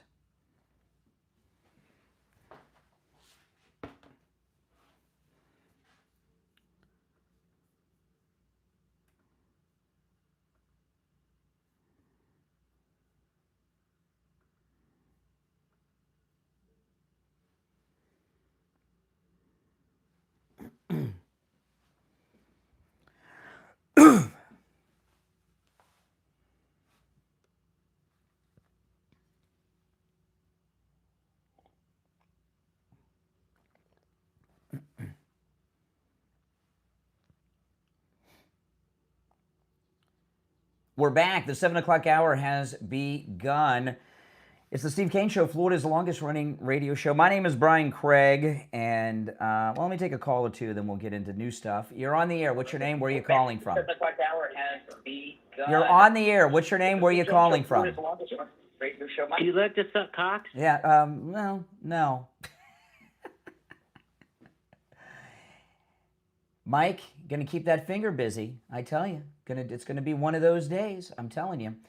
All right, let's get back to it. You know, part of the problem that we have in the country these days, with the Democrats is this.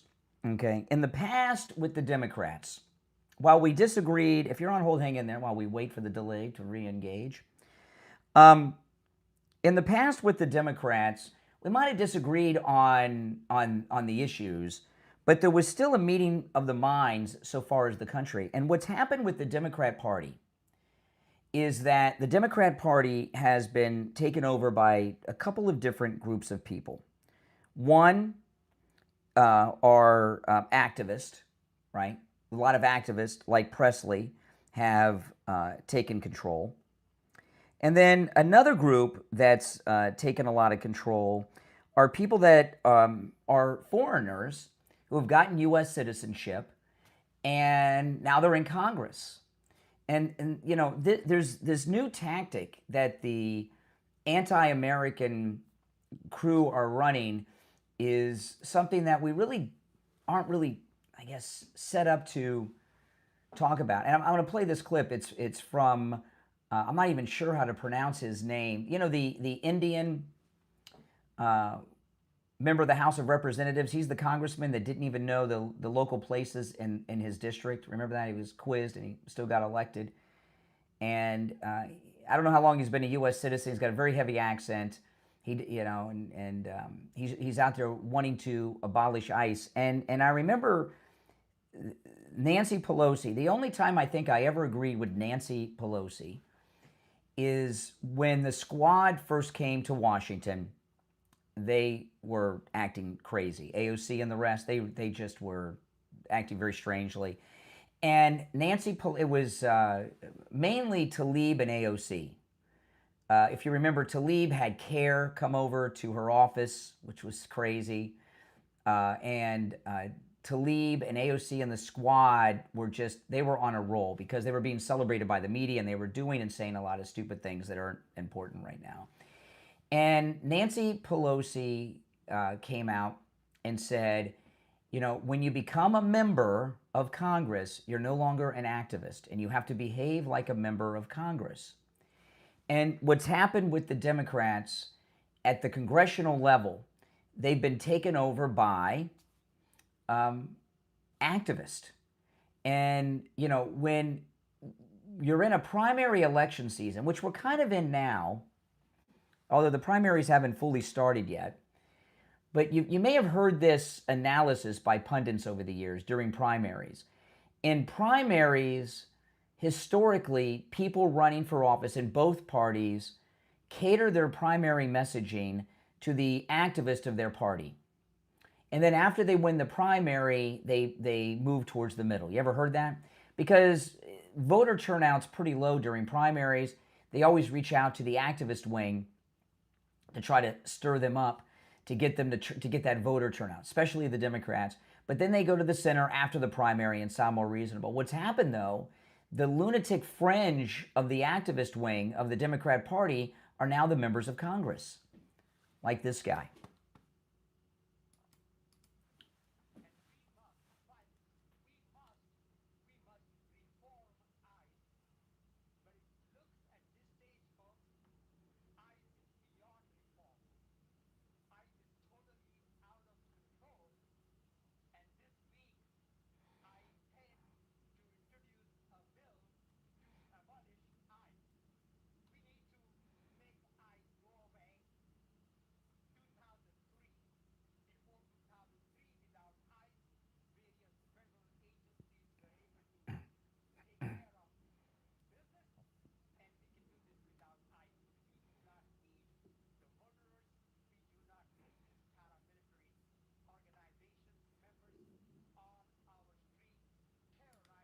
Okay. So, Scott Bassett, he said the other day, he said, Americans are the most generous people in the world. But when you come to our country, he said, you got to learn which side of the road to drive on and not steal. And what he meant by which side of the road, didn't mean that literally, although we don't want you driving on the left side of the road.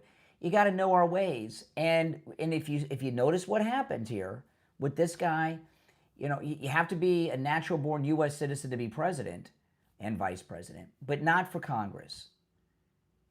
And the Democrat Party as a group is very much out of the closet, not caring anything to do for Americans. And what's happened, so many people have been red-pilled in the last couple of years since Butler. Butler really did it. Butler is when probably the biggest red-pilling occurred, when a lot of people that never, my mother voted for Donald Trump. She never voted Republican in her life, and she voted Republican for the first time in the last election. Okay, we didn't even talk about politics when I get together with my mom because she always voted Democrat, but she voted for Trump.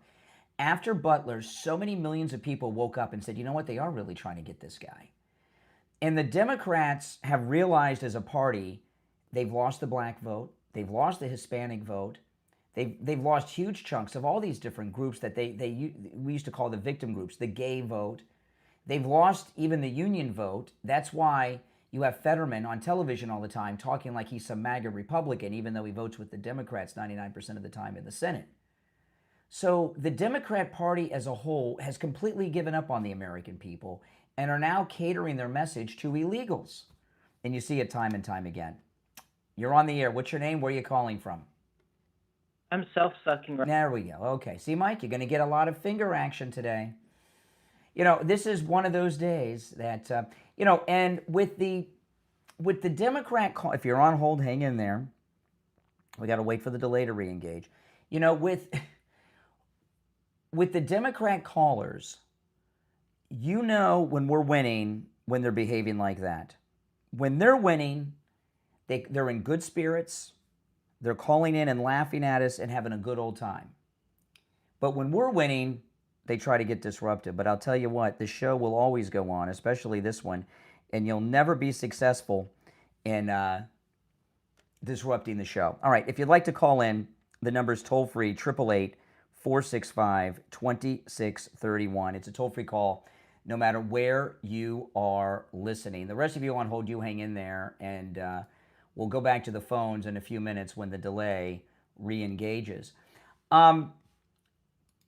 Joy Reid, who is really Joy Reid's really a sad person.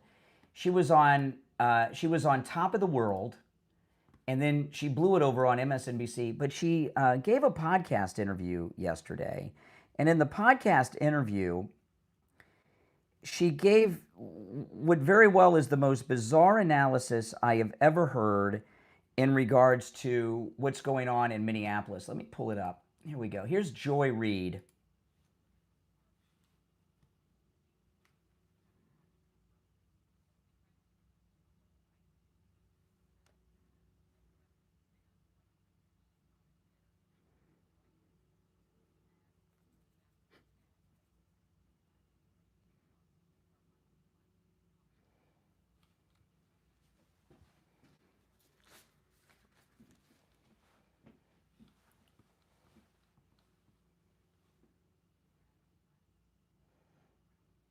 I mean, this is so, like with Tim. Now, this is a little different than Tim Walz because he's the sitting governor.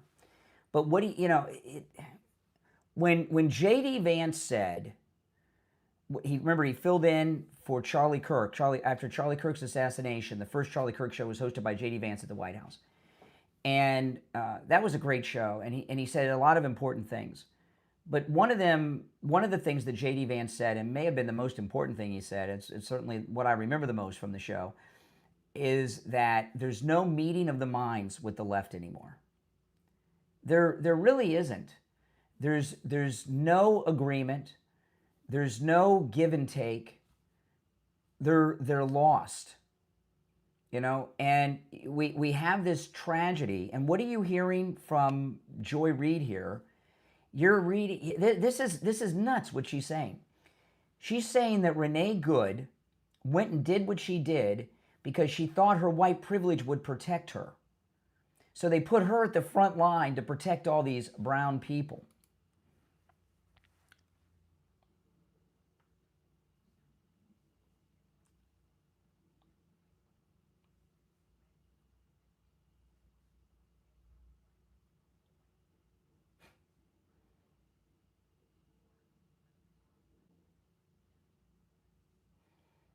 Mm.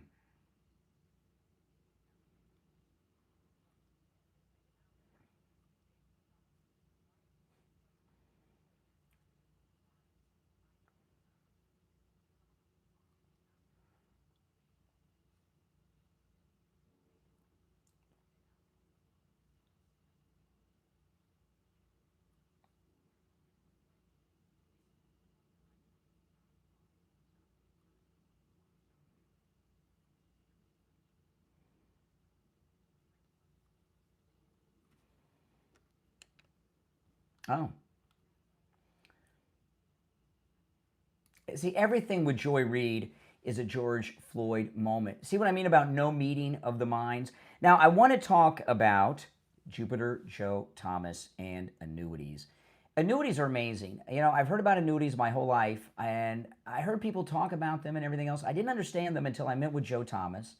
I talked to Joe Thomas for just 5 minutes, and I had a complete understanding of annuities. And I said, why isn't everybody doing this? It's amazing. You know, with annuities, your money is never at risk. There could be a Great Depression tomorrow. You're not going to lose a dime.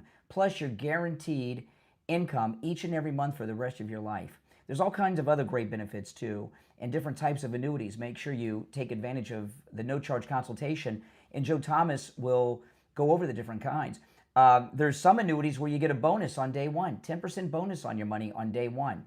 So if you invest $100,000 in an annuity, you just made $10,000 on day one. There's some that even give larger bonuses. One of my favorites is the income doubler. If you or your spouse, because your spouse is on the annuity too, have a medical condition, your monthly income is doubled. So if you're getting $2,000 a month, you got a medical condition, all of a sudden it's $4,000 a month. There's many other types of annuities as well. Give Joe Thomas a call. It's a no-charge consultation that you can take advantage of no matter where you are located in the United States. And of course, if you're local, you can meet him in person at his office in Jupiter, but you can also take advantage of that no-charge consultation over the phone or through Zoom. And after that free consultation, Joe Thomas will put together a custom proposal just for you based on your situation and your goals. Here's his number, 561-743-0999. 561-743-0999. You can also find his number on his website, jupiterjoe.com. We'll be right back.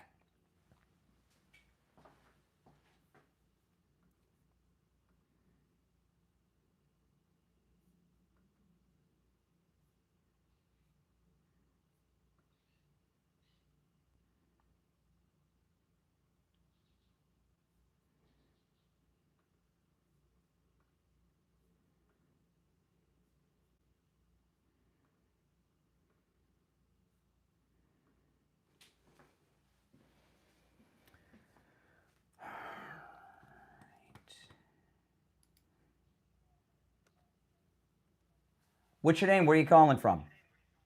Cocksucker. There you go. Okay. You're on the air. Where are you calling from? Hi, this is Steve from Staten Island. All right, Steve, hang in there. You'll be up after the break.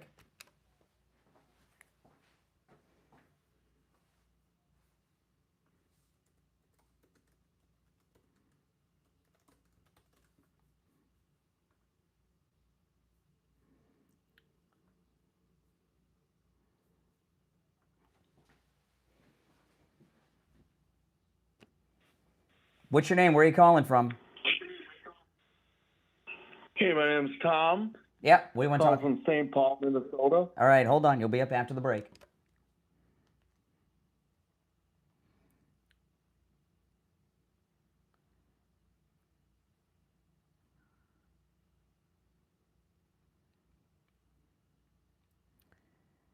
We'll be back in just over a minute.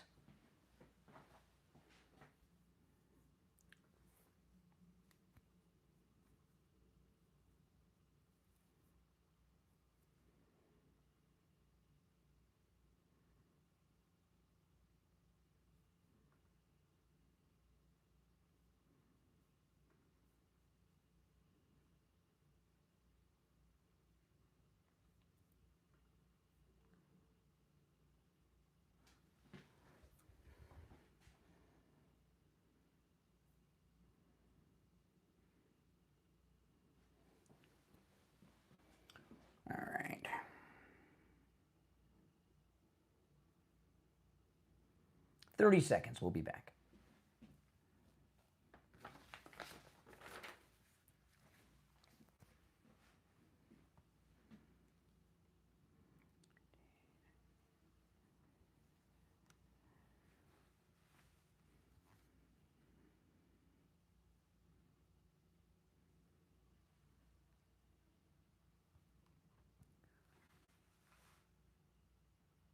All right, we're back. I'm Brian. It's the Steve Kane Show. You're on the air. What's your name? Where are you calling from? Hi, this is Steve from Staten Island. Hey, Steve. What's up? Yeah. Well, the thing is I'm trying to understand what the people of Minnesota are trying to do. We're trying to get rid of the people here illegally. Does the word illegal mean anything to them? First, you look here talking to or they're following a guy, Waltz. Who's really, Waltz, yes, who's got his hands in the pot, let's put it this way, with that child care thing and all this other. Well, you know what it is? You hit on it there at the end, okay? Yes, sir. These protests are not organic. These are paid protesters. Now, again, when you have paid protesters come out, that doesn't mean that some real protesters don't join them, okay? But these are paid protesters. Right. This financial scandal in Minnesota is the largest financial scandal in history, $19 billion, more money than the human mind can envision. They have plenty of money to spread around. These guys don't they don't require too much to get them out in the streets. So these are paid fake protests. They are not protesting the immigration raids. They are human shields protecting the Democrat officials from being arrested for their financial crimes. That's what's really going on. Let's put it in the war season, and the truth is what you said. They should be tossed in jail as well. I mean, you're not really protesting; you're just bought and paid for. Correct. That's correct. Mm-hmm. Yeah. Thanks, Brian. All right. Well, it's always if only the rest of New York thought like Staten Island did, you know what I mean? Then Republicans would win the state. You're on the air. What's your name? Where are you calling from? Hey there. This is Tom calling from St. Paul, Minnesota. All right, Minnesota. Yes, hey. You called me. What's on your mind? Well, just wanted to talk about the ICE agents that are running kind of wild here in my city. What do you mean wild? You mean a group of ICE agents have just come to Minnesota and are just reckless and are on their own? They're not under the supervision of the Homeland Security Secretary or the President? They're rebelling? What do you mean? Well, they're carrying out the orders of the president, and the president is a wild man himself. Well, he was elected by the popular vote. So what are they doing that's reckless and out of line? Well, let's see here. They've shot 3 people. They're kidnapping citizens. Like the kid that worked at Target was a citizen. Kidnapping. Hold on a second. They're kidnapping people. Wait a minute. So you said they're kidnapping American citizens? And what are they doing with them? Okay. So when they kidnapped an American citizen who worked at Target? Yes, sir. Okay, so what happened? South American citizen. Slow down. Worked at Target. Wait a minute. They grabbed him. They threw him on the ground. Wait a minute. You said a South American citizen? Put him into a van. Hold on. Slow down. They mistreated him. Slow down. Hold on. I'm trying to take what you're saying and absorb it. Okay. You just told me that they picked up a South American citizen. What's a South American citizen? I said no. I did not say that. You said a South. You said they picked up a. You said a South American. That is an American citizen. Okay, he's an American of South American descent. Okay, so he was kidnapped by ICE agents, and then what happened? They drove him 8 miles away while they verified his citizenship. And then what? finally figured it out, and then they threw him out of the van. Was the van moving? Away. Was the van moving when they threw him out? No, I don't believe it was. Okay, so they didn't throw him out. So what you're telling, this is interesting. So you're telling me that they detained... Those are his words. Excuse his words, I'm sure. Yeah. Who gave him those words? Benjamin Crump? So this is interesting. You're telling me that ICE agents... Oh, yeah, you know Ben Crump, right? Trayvon Martin's family attorney. So they detained a U.S. citizen of South American descent, right? They held him. They did a check. They found out he's a U.S. citizen, and they released him. Okay, so what? Well, they threw him on the ground. They pushed his face into the concrete. Where's the video? Have you seen the video? Where can I find the video? Where can I find the video? Where can I find the video of this? They put his face in the sidewalk? I don't know. Google it. Google it. Google's your friend. There's no, with my friends, there's no place that has better security cameras than Target. Target has cameras everywhere, inside and out, and they have 4K video. You see it when you check out at the self-checkout. And if you ever watch ID, I watch a lot of ID. When the ID, they always are showing video. I'm sure you do. Yeah. They're, well, we got to keep up on what the Democrats are doing. And if you watch ID, they have a lot of video that's from the entrances. I mean, if you're not getting laid, you might as well just sit around and watch TV, right? Well, okay, there we go again. You know, trying to have a conversation. You know, ID, they always have video from the parking lot and the entrances of Targets and Walmart.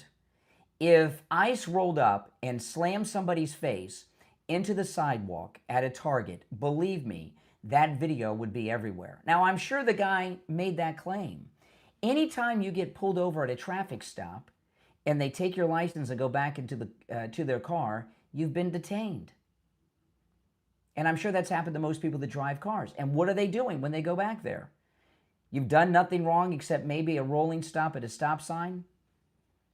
Or maybe you're going a few miles an hour over. They're in the car with your ID and they're checking out who you are to see if there's any warrants. This is what they do.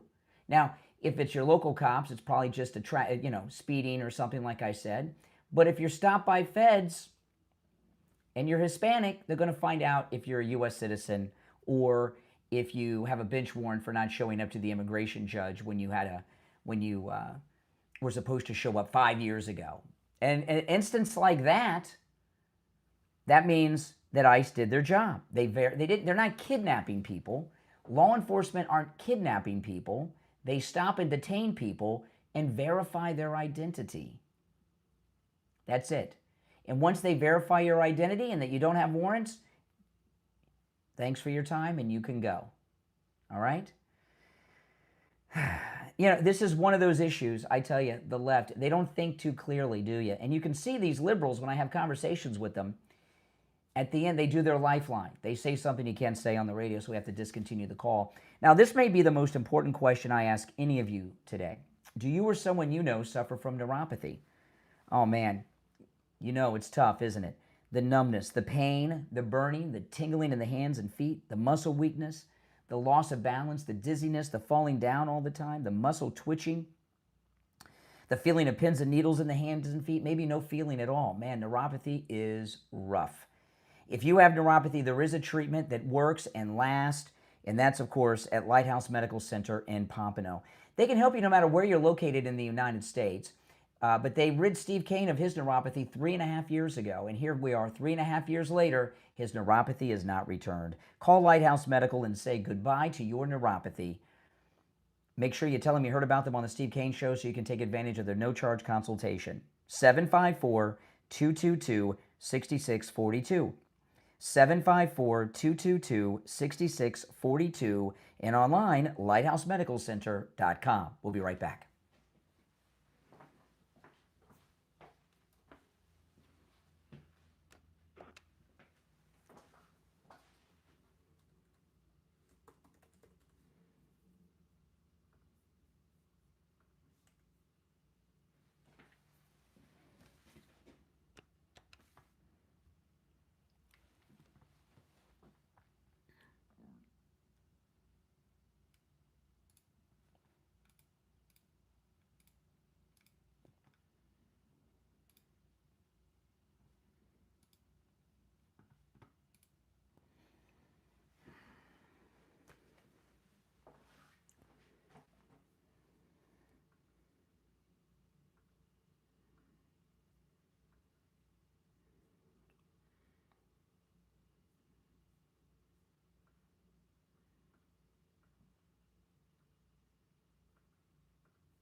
What's your name? Where are you calling from?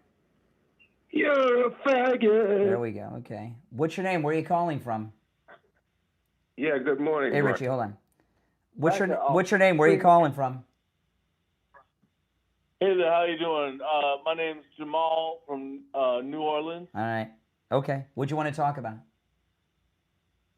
Oh, man, I love Trump, man. Trump's my man. All right, hold on. Yeah, what's your name? Where are you calling from?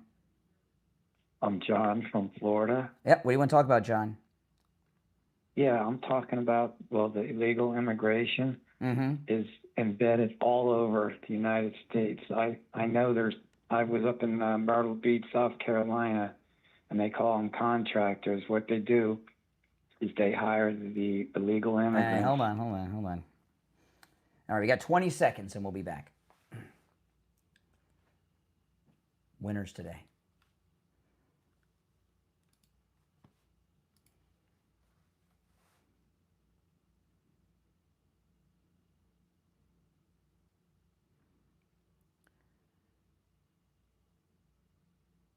All right, welcome back. I'm Brian. You're listening to Florida's longest running radio show, The Steve Kane Show, on the radio since 1977. Our number toll-free, 888-465-2631. You're on the air. What's your name? Where are you calling from? Yeah, good morning. Oh, hey, Brian. Richie. This is Richie. Hey, what's up? I listen to these Democrats, so I gotta break it down to all you not Democrat, not Democratic, because you're far from Democratic. I got to bring it down to your level.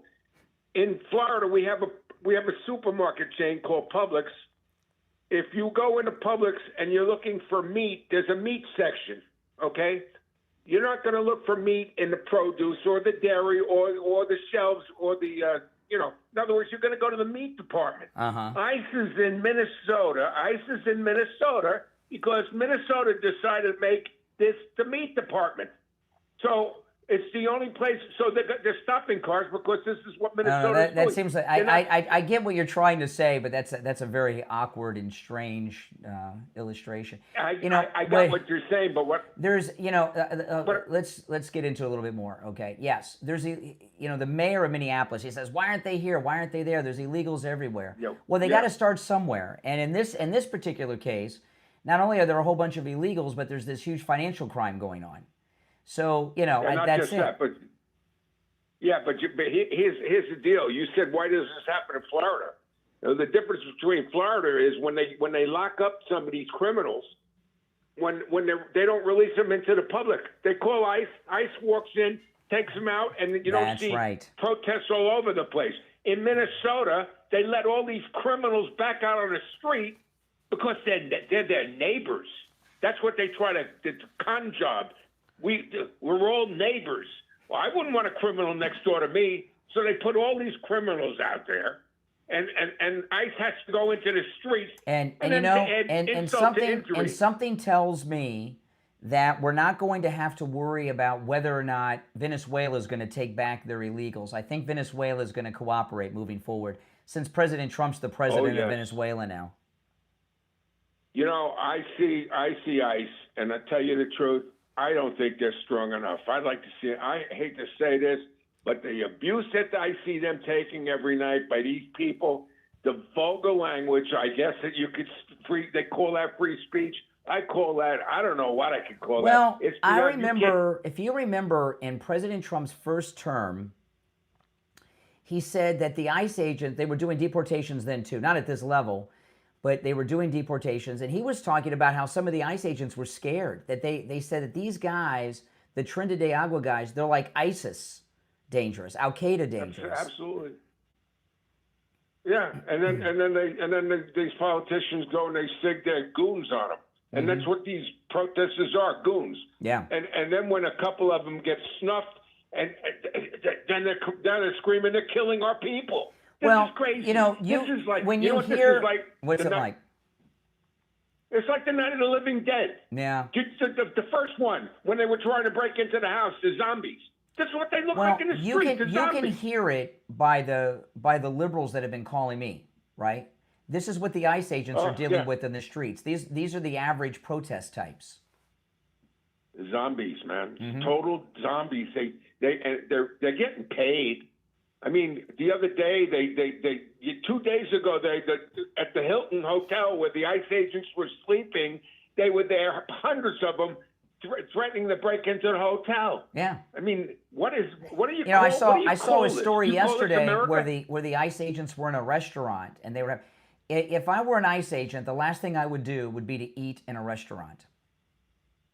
I wouldn't let them prepare my food. They'll poison them. Oh my I goodness! wouldn't let them touch my food. You know, I see a lot of cops at Chipotle when I go to Chipotle, and the reason I think they go there is because you can watch them make the food, right?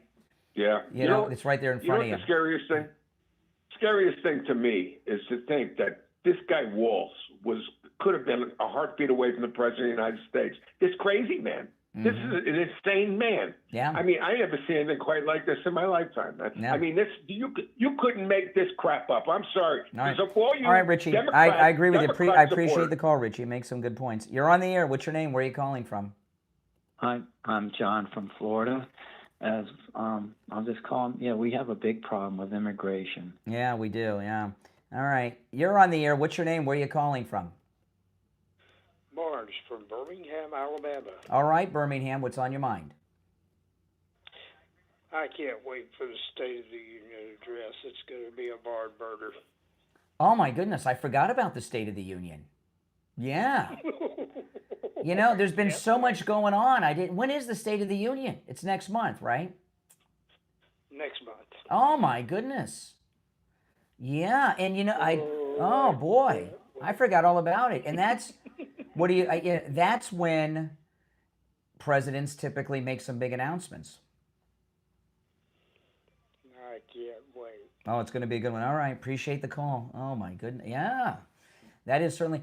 Now, this may not be the type of story we normally cover, but I wanted to talk about it in particular. Did you see this actor, this Timothy Busfield? He's married to Melissa Gilbert, and he surrendered himself on some child abuse claims. And, you know, he used to be on the West Wing, and Melissa Gilbert, his wife from Little House on the Prairie. Remember, she was Laura Ingalls on Little House on the Prairie. And when the story first came out, Busfield, it involved allegations made by two twin boys that were actors on a show that he was directing. Then there was a second I guess that's two allegations in one because they were twins. And then there was a story that the federal agents were looking for him. They did get him in custody and arrest him, and I saw him in the orange jumpsuit. But when he was on the lam, so to speak, there was another allegation. This one was involved a 16-year-old girl, and you know these liberals. The second allegation, I think it was the one of the girl.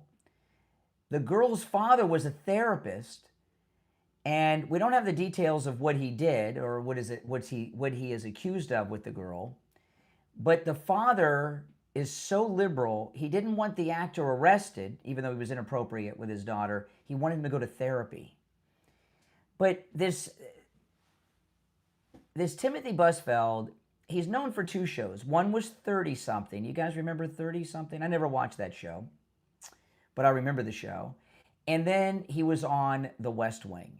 I can't speak to 30-something, although I was, those of you that have listened to me for a long time, remember my radio show that I started out with back then? Those of you that are old enough to remember when I first started all those years ago, remember what my first show was called? My first overnight talk show? 20-something? Remember that 20-something? It was a play on 30-something. It was on when 30-something was on TV. We started this show and we called it 20-something. I know it sounds ridiculous, doesn't it? But that's what 30-something was on the air then when it started doing. But mainly I know him from the West Wing. There is never that West Wing show. People have forgotten about the West Wing. Martin Sheen, President Bartlett, was one of the most left-wing preachy shows you've ever seen, of which he was a cast member. And you know, while I don't take any satisfaction in someone doing crime, especially these crimes, when you see someone who is a member of a television show that's one of the most left-wing preachy shows in the history of television, The West Wing, and you find out there's such a creep. It does say a lot about the left. Although Melissa Gilbert, this really surprised me about Melissa Gilbert, Laura Ingalls. She's standing by her husband. Something's changed with her because she used to be a Republican, and I always assumed she was. She was president of the Screen Actors Guild, and she was married to Bruce Boxleitner.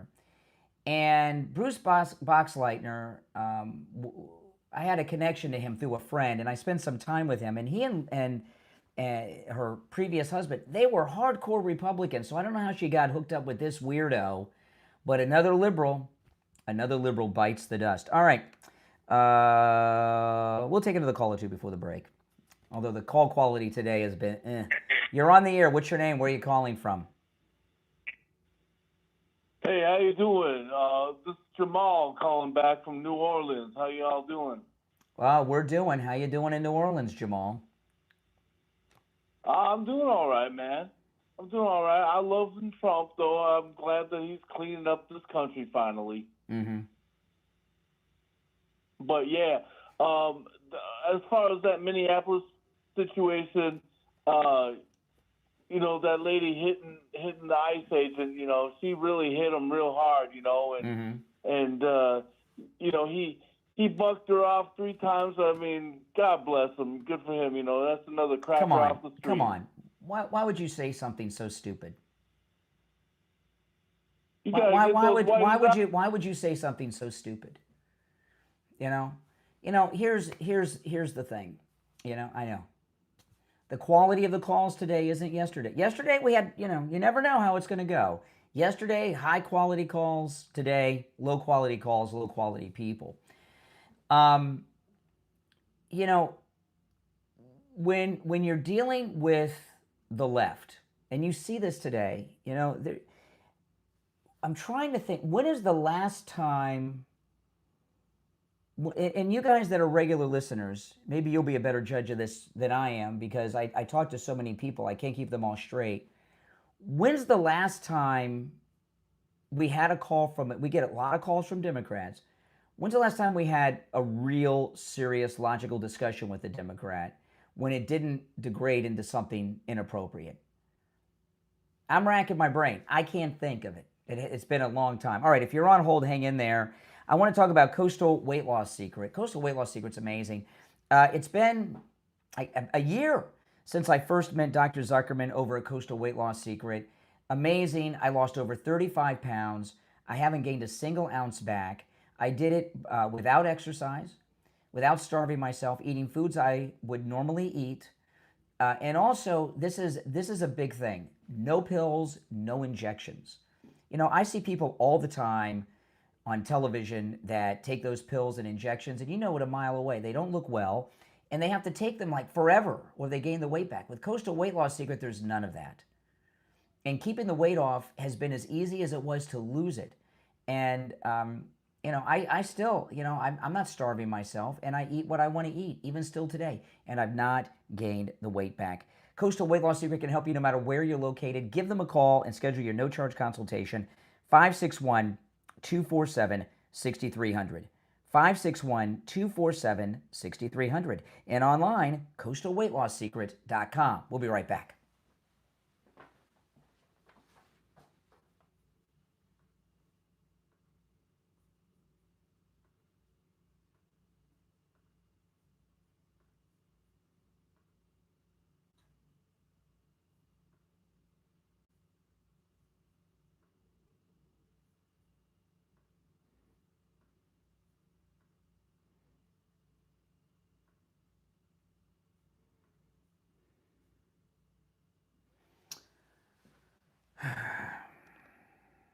What's your name? Where are you calling from?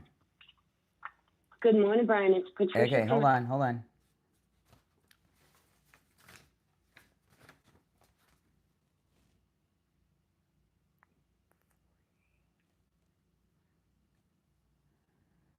Yeah, what's your name? Where are you calling from? This is Monica from Boca. Okay, hold on, Monica.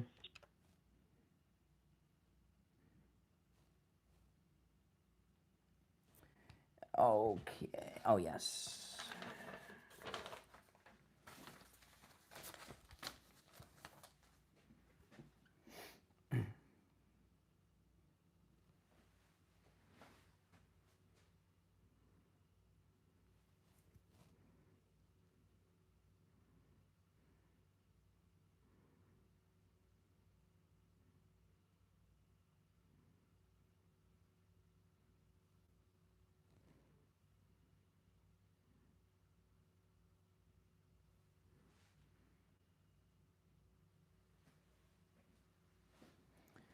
We'll be back shortly, guys. Hang in there.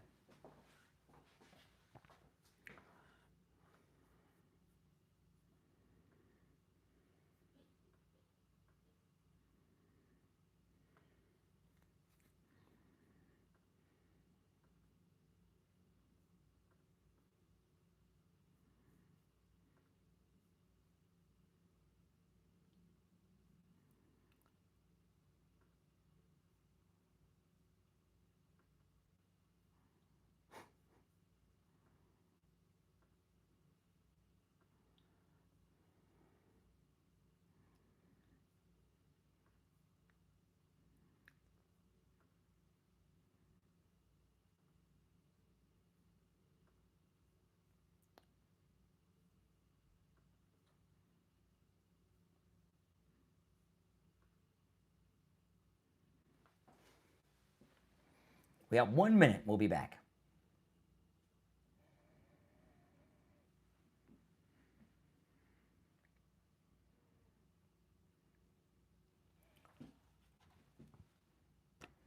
What's your name? Where are you calling from? My name's Richie. I'm calling from Florida. Richie, you've been on twice. I haven't been on twice. This is the first time I've ever called. Oh, Richie. Oh, I thought it was Richie the bus driver. No. You sound like Richie the bus driver. Okay. All right. Hold on. Didn't that sound like Richie the bus driver? It sounds like Richie the bus driver, doesn't it? Let me know. Did that sound like Richie the bus driver to you? All right. 10 seconds.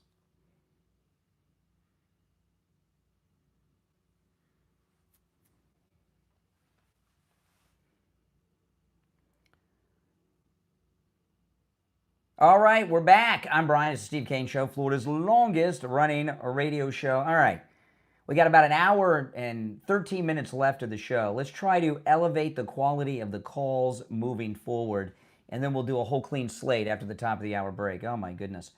You're on the air. What's your name? Where are you calling from? Good morning. It's Patricia from Massachusetts. Hey, Patricia, what's on your mind? Yeah, turn down the volume in the background of whatever device you're listening to me on, all right? Gotcha. Right. I can't hear it on my phone when I'm on hold.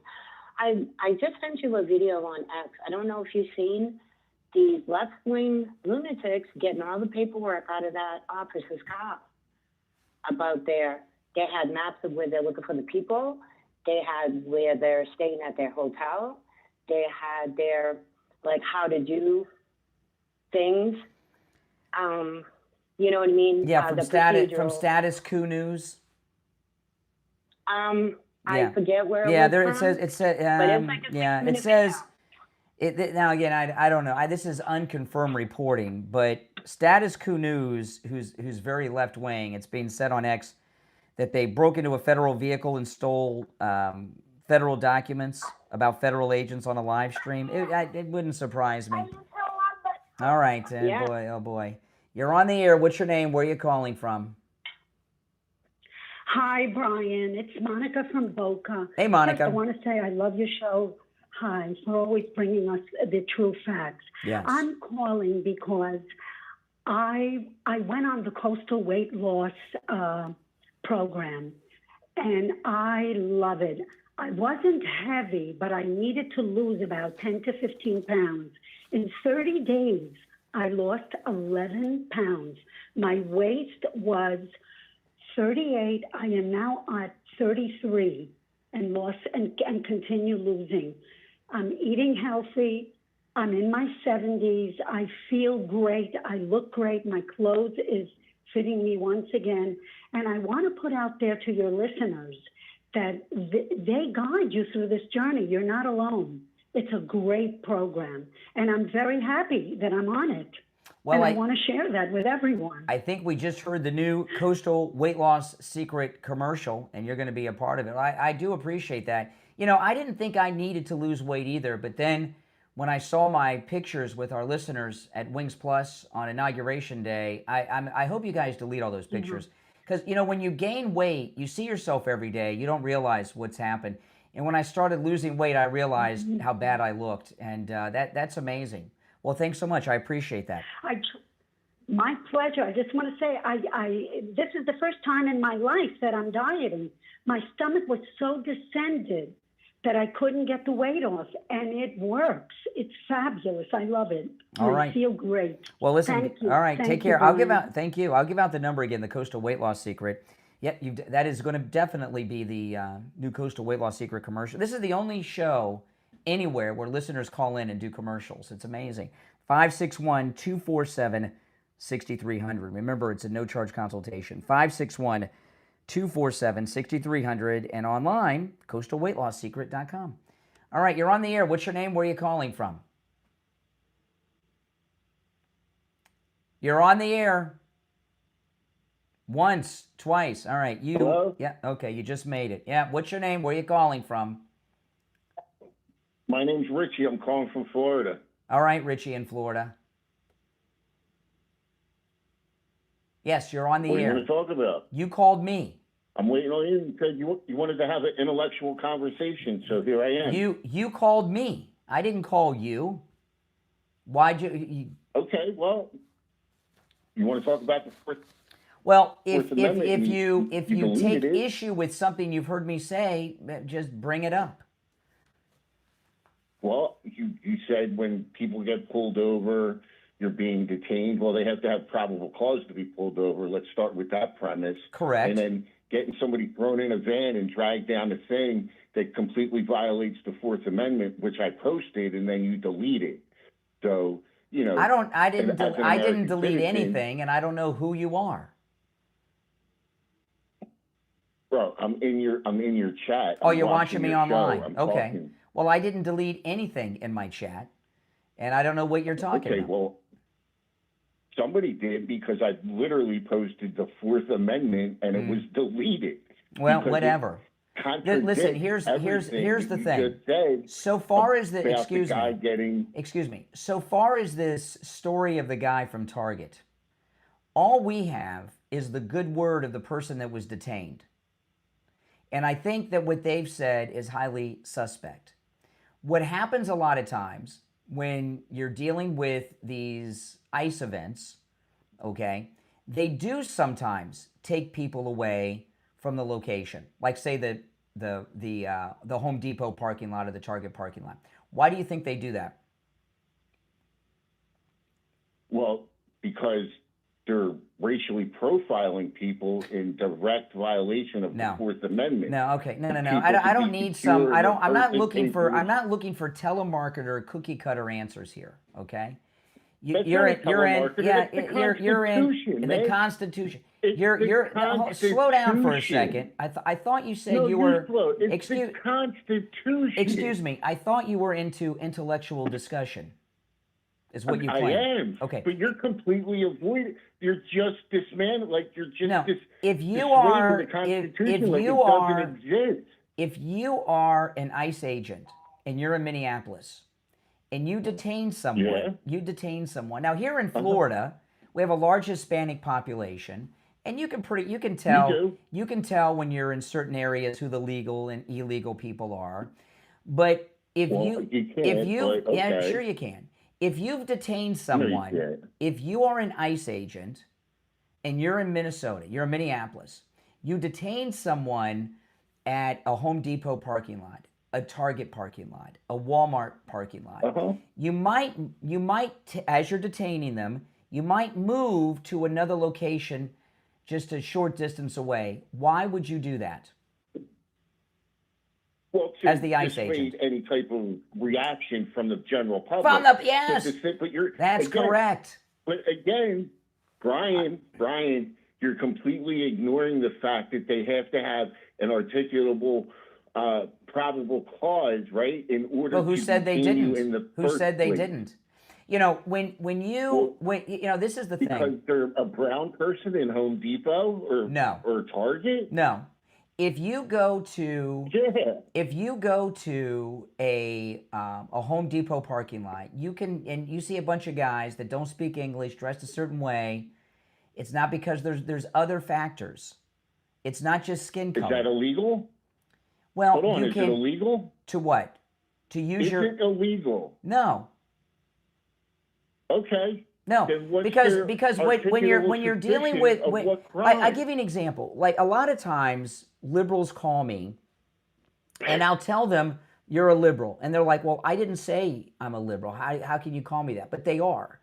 And what I'll tell them is, with all of my experience talking to thousands of jerks like you, I can tell you're a liberal by the first syllable out of your mouth. Like you, I could tell. You had some tells. Okay? Right. ICE agents... You know nothing about me. Oh, I know enough. I know enough to know you're a liberal. Okay. Okay? Okay. Right? You going to deny that? Okay. No denial. I'm not going to deny anything. Because I'm right. Okay. The ICE agents, like other police officers, have a lot of experience, and they don't profile someone just because of their skin color. Of course they do. They're hiring the Proud Board. They are on the street dealing with people, and they have an educated profile that they use to detain someone in question. Sometimes they have warrants. This incident in Minneapolis last night. You just said the word, Brian, profile. Yes. They're profiling. Correct. People. You just literally made my There's nothing argument. wrong with that. Come on, man. What do you mean there's nothing wrong with it? It is a direct violation of the Fourth and Fifth Amendment. No, it's not. There's many factors. It's not just skin color. It involves dress.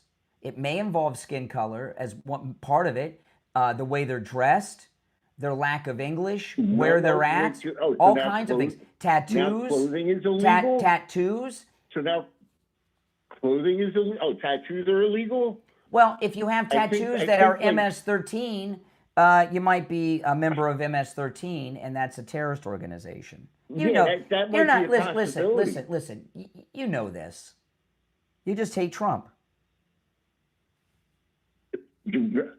Look, I grew up in the tri-state area in Philadelphia, New York, and New Jersey. So what? Trump's been enmeshed in my culture since I was a child. I'm 52 years old. Oh, so you've never liked him? You're absolutely right. I hate Trump because he's a freaking moron. But that's he's a moron, there, right? He's a We're moron. We're not even talking about him. We're talking about no, we are because I mean, look at what just happened. I mentioned Trump, and look how triggered you got. I didn't get triggered. Absolutely, you did. I just explained my position, and I no. Said, you went into this whole bio. You went into this whole bio of yourself. You're all right. He's this. Yeah, because you have Trump derangement syndrome. Whatever. Like, if you want to debate Trump, we can debate Trump. No. See, this is the thing. All day long. You don't care about the Fourth and Fifth Amendment, and you don't care about the illegals. I do. I absolutely do. You dislike Trump. What do you dislike about Trump so much? Why do you hate him? He's a liar. He's a thief. Pick his biggest and most recent lie. His biggest and most recent. Biggest and most recent in his second term. Pick the most recent lie, big one. Okay. He just said that the protests in Minneapolis are fake. He would be right. Renee Good was somebody from another state who was training people to harass ICE officers in Minneapolis. I asked you for a lie. She was a mom dropping off her kid. Come on, man. See, you always move the goalpost. She was dropping. Wait a minute. A mom dropping off her kid? She was dropping off her kid in front of an ICE SUV in the middle of the street in a residential neighborhood? Do you understand what I'm saying? You said, tell me his biggest lie. That's not a lie. That's not a lie. All right, listen. I'm up against a break. I'm up against a break for the top of the hour. I appreciate the call. Yeah, of course you are. Well, I am.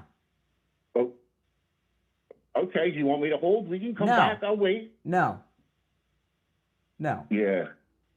No. Kind of tough when people know what they're talking about, right? To have Well, a when conversation I get with somebody on the line that knows what they're talking about, we'll discover that. But so far, I haven't.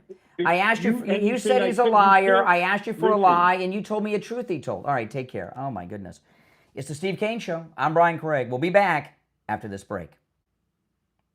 Callers on hold. Hang in there.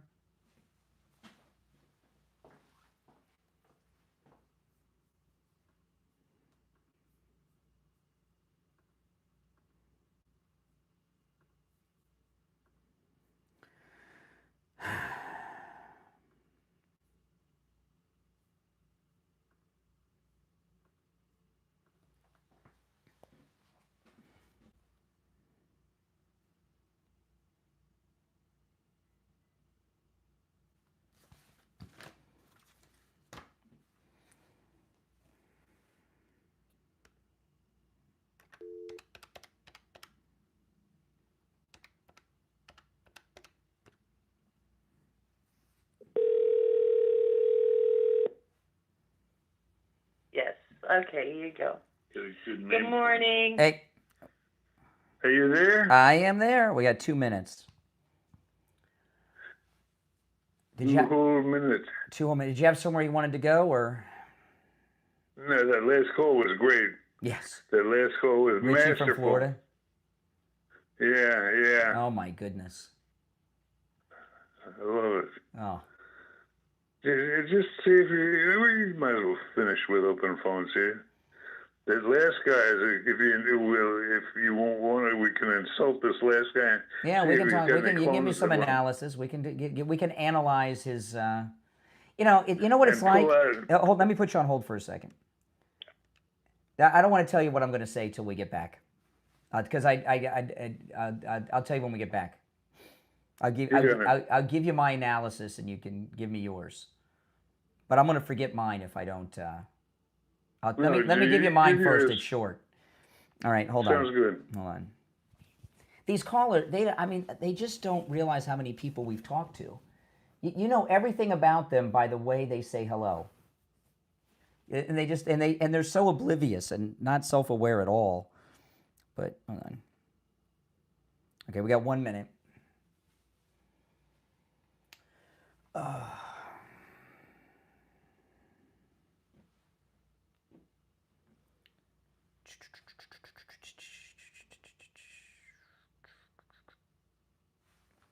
Less than a minute. If you're on hold, hang in there. Steve and I have to do some psychological analysis when we get back.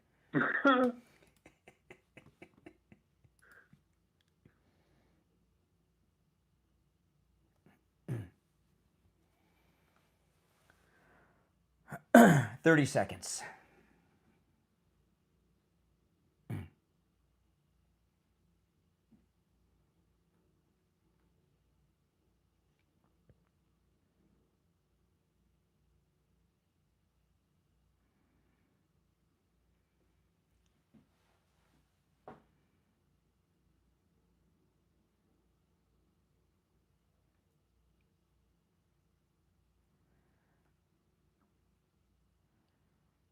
The 8 o'clock hour has begun. It's the Steve Kane Show, Florida's longest running radio show. My name is Brian Craig. Steve Kane joining us. Hey, Steve. Good morning to you. Yeah, we were great call, that last one. Well, great call. I wanted to give you my brief analysis. It'll be quick because I'll forget it. Okay. And then we were talking about this caller during the break, and a lot of times it blows my mind that these callers are shocked that you and I can tell so much about them just by the way they say hello to us when we put them on the air. We learn everything in the first 2 syllables, sometimes even less. It's like name that tune. I can name that tune in 3 notes. I can name that tune in 1 note. And yeah. But when it comes to these callers, a lot of times with that particular caller, Richie from Florida. That I before the top. I like him. He's a great caller. No, he's very good. Absolutely, absolutely. That call to me, I felt like I was a therapist, and we got to the root cause of all of his problems. He's got daddy issues with President Trump. All of his opinion, everything in his life. Trump derangement syndrome, extreme. Yes. Trump derangement syndrome. Yeah, it's all about Trump. Yeah. So I don't quite get that. Poor guy. Yeah, well, what can you do? There's a lot of it around nowadays. In fact, it's dominating. That's one of the reasons I worry about the election a little bit. I'm afraid that we're taking a Republican win for granted, when in fact it may not be as easy as it looks. Well, it's all turnout. There's no alternative. It's not a question of that. I mean, the Democrats, by the time the election comes, could come up with somebody that could make a decent candidate. And I don't know. I don't want to. I don't mean to jinx anything or to wish ill of Don, who is one of the great candidates of all time, if not the greatest. But don't get overconfident. I'm just telling you that. I'm not overconfident. It's all about turnout. If we get a mass turnout and swamp them at the polls, we'll win. If we don't have a huge turnout, we'll lose. It's all about turnout. But a caller reminded me in the last hour, there's been so much going on, it hadn't occurred to me that the State of the Union's coming up in a few weeks. And that's going to that's probably going to be a barn burner. That may be the greatest State of the Union of our lifetimes. Because well, you say that, but you want to know something I heard when you were talking about it earlier, and what struck me is State of the Union used to be a big thing, but since Donald Trump has been president, it's lost a lot of its luster, because every day is State of the Union with Donald Trump. That's true. Yeah, I know. Well, I wanted to do a recap on what happened in Minneapolis last night for those that are just tuning in, because this is a big. There's been another ICE shooting in Minneapolis. They said it was a targeted stop. So ICE did a targeted stop, which means they either had a warrant or they knew who they were pulling over. It's a Venezuelan illegal. He bolts. An agent, he didn't have any backup with him, chased him down. And they run by an apartment building. And the Venezuelan illegal, two of his friends come out of the apartment building, one with a snow shovel and the other one with a broomstick. And the three of them start beating the ICE officer.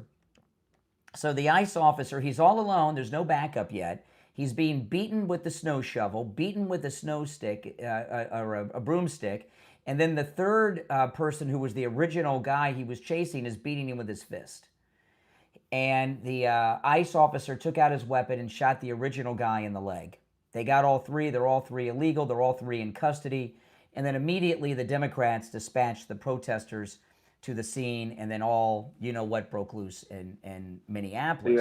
Yeah. And what I was talking about, Steve, is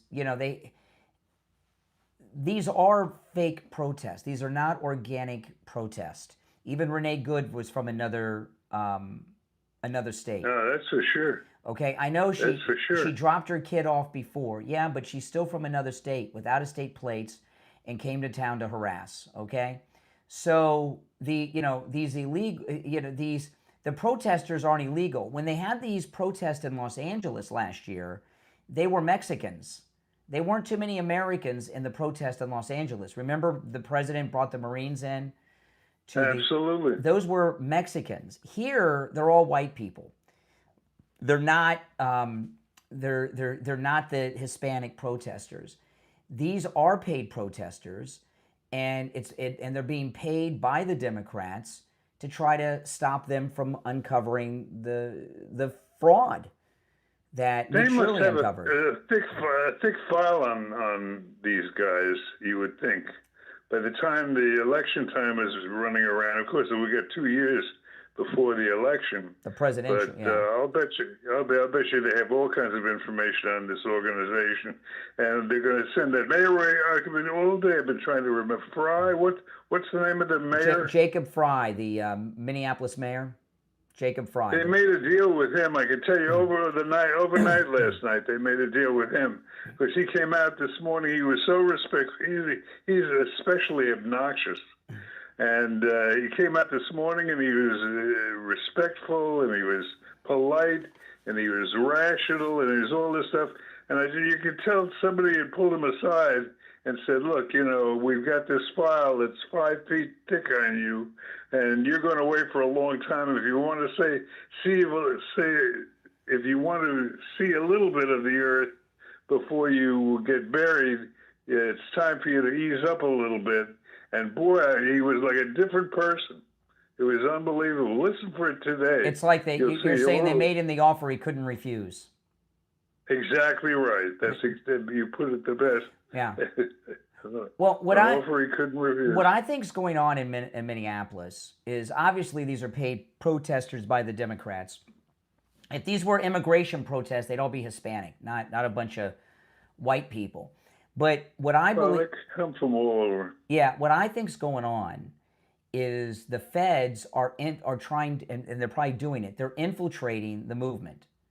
They're bringing agents in to join the protest to get inside, so they can become inside spies to find out who's funding all of this.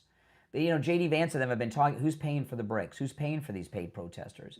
So I think the feds are after 9/11. They did this with mosques, right? The feds infiltrated mosques all over the country. That's what they're doing in Minnesota. They're getting inside these protests. Quite plausible. Yeah, plausible. And that's why they're letting them continue, because ICE, they could stop these protests if they wanted to. They could stop them. These guys are pretty big, and there's 3,000 of them. Well, that's the big election. That's one of the biggest of his, if not the biggest of his election promises. Yeah. That he wants to be able to, during the campaign, point to and say, look at what we've accomplished. This is what we promised you. Exactly. This is what we've, Yeah, so that's what's going on there, and I have no doubt in my mind that it's just it's an infiltration. That's why they're allowing it to continue. But watch the mayor today if you get a chance. Fry, he was really a snotty liberal. So it's like it's like they took the evidence to him and said, hey, this is what we got. Yeah. You're going, as John Contini used to say, to tell him that he was going off to see the wizard. That's right. And then give him a chance to see daylight if he behaves himself. Well, I missed that. I'll take a look. Another thing too, and I was expecting to see this by this morning. President Trump said yesterday. Did you watch his milk bill signing yesterday? Yes, I watched most of it. Okay. When no matter what the event is about, you got to watch it, because when he takes the questions at the end, things heat up. He said that the Iranians told him that they're not going to kill any of the protesters. I watched the whole thing about the Iranians, which I thought was the big story, but nothing happened yesterday. In fact, it was kind of anticlimactic, to tell you the truth. I'm not so sure, okay? Well, I'm not so sure it's over. Well, I wasn't sure I was going to bring this up. I'm going to bring this up. My house is due south of the airport that the president uses. Okay, and when he flies around by helicopter and Marine One, it flies over my house and everything. Yesterday, it was in the evening, like around 6 o'clock or so last night. There were 2 squadrons far apart of major military helicopters flying over my house to Homestead and back. And they were big ones, and they were flying in formation, in squadron formation, and 2 different squadrons came. And from the direction, it looked like they were coming from the Palm Beach Airport going to Homestead. And then they came back. So they flew down south, picked up something, I don't know what, and then they flew back. Both squadrons. I don't know if they picked up people, machinery, but they're the big old military helicopters.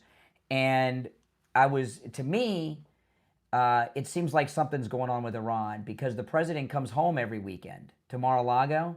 And you saw what Iran put on television. They put on an image of the president in Butler saying, fight, fight, fight. And I'm not going to say on the air what the Iranians said on Iranian state TV, but if you've seen the story, you may have seen it. They were taking credit for Butler and were promising to do it again with a different conclusion.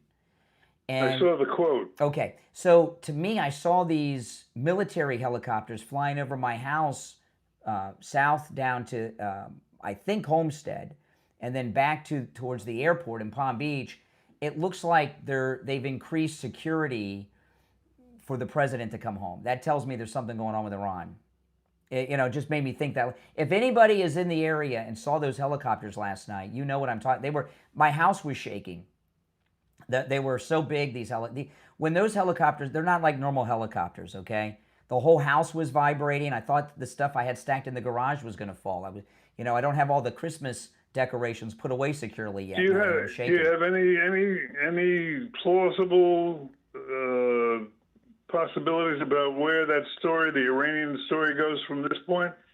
It tells me that the Iranian squads were after him all last year. Remember, and they all but said they were behind Butler. And President Trump wants to take them down because he doesn't want to have to be dealing with them for the rest of his life when he's no longer president. So I don't think President Trump's taking them at their word that they're not going to harm the demonstrators. I don't think so. I think that there is going to be a major military action against Iran. That thing they put on television. What's going to be the premise? I don't know. What do you see as the storyline? I don't know. But when I saw these Army helicopters last night flying over, and I know people in our listening audience saw and felt and heard them. They were low, they were loud, and they're the big ones. Okay, they're the big ones, the ones that escort Marine One and everything.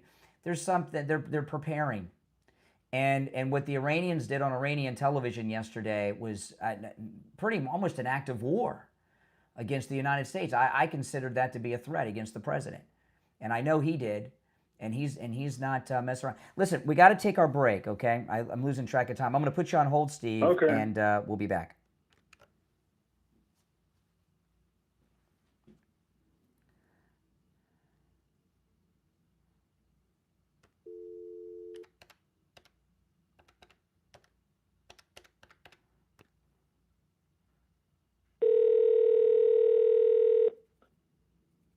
Hello? Hey, Jamie, it's Brian.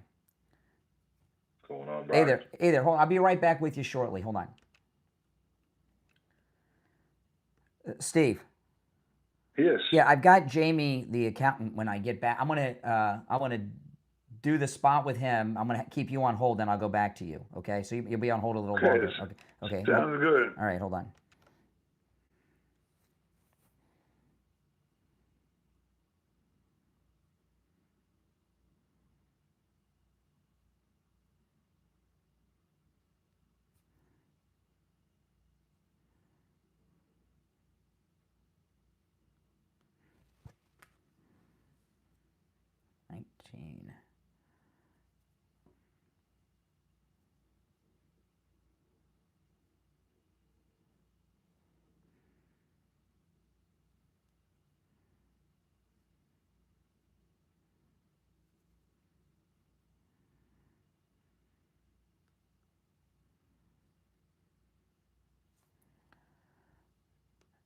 Jamie, we have 2 minutes and we'll be back, okay? All right, no problem. All right. I'll wait. Okay, hold on.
All right, Jamie, 20 seconds, so just stand by. I'm gonna keep you on until we go.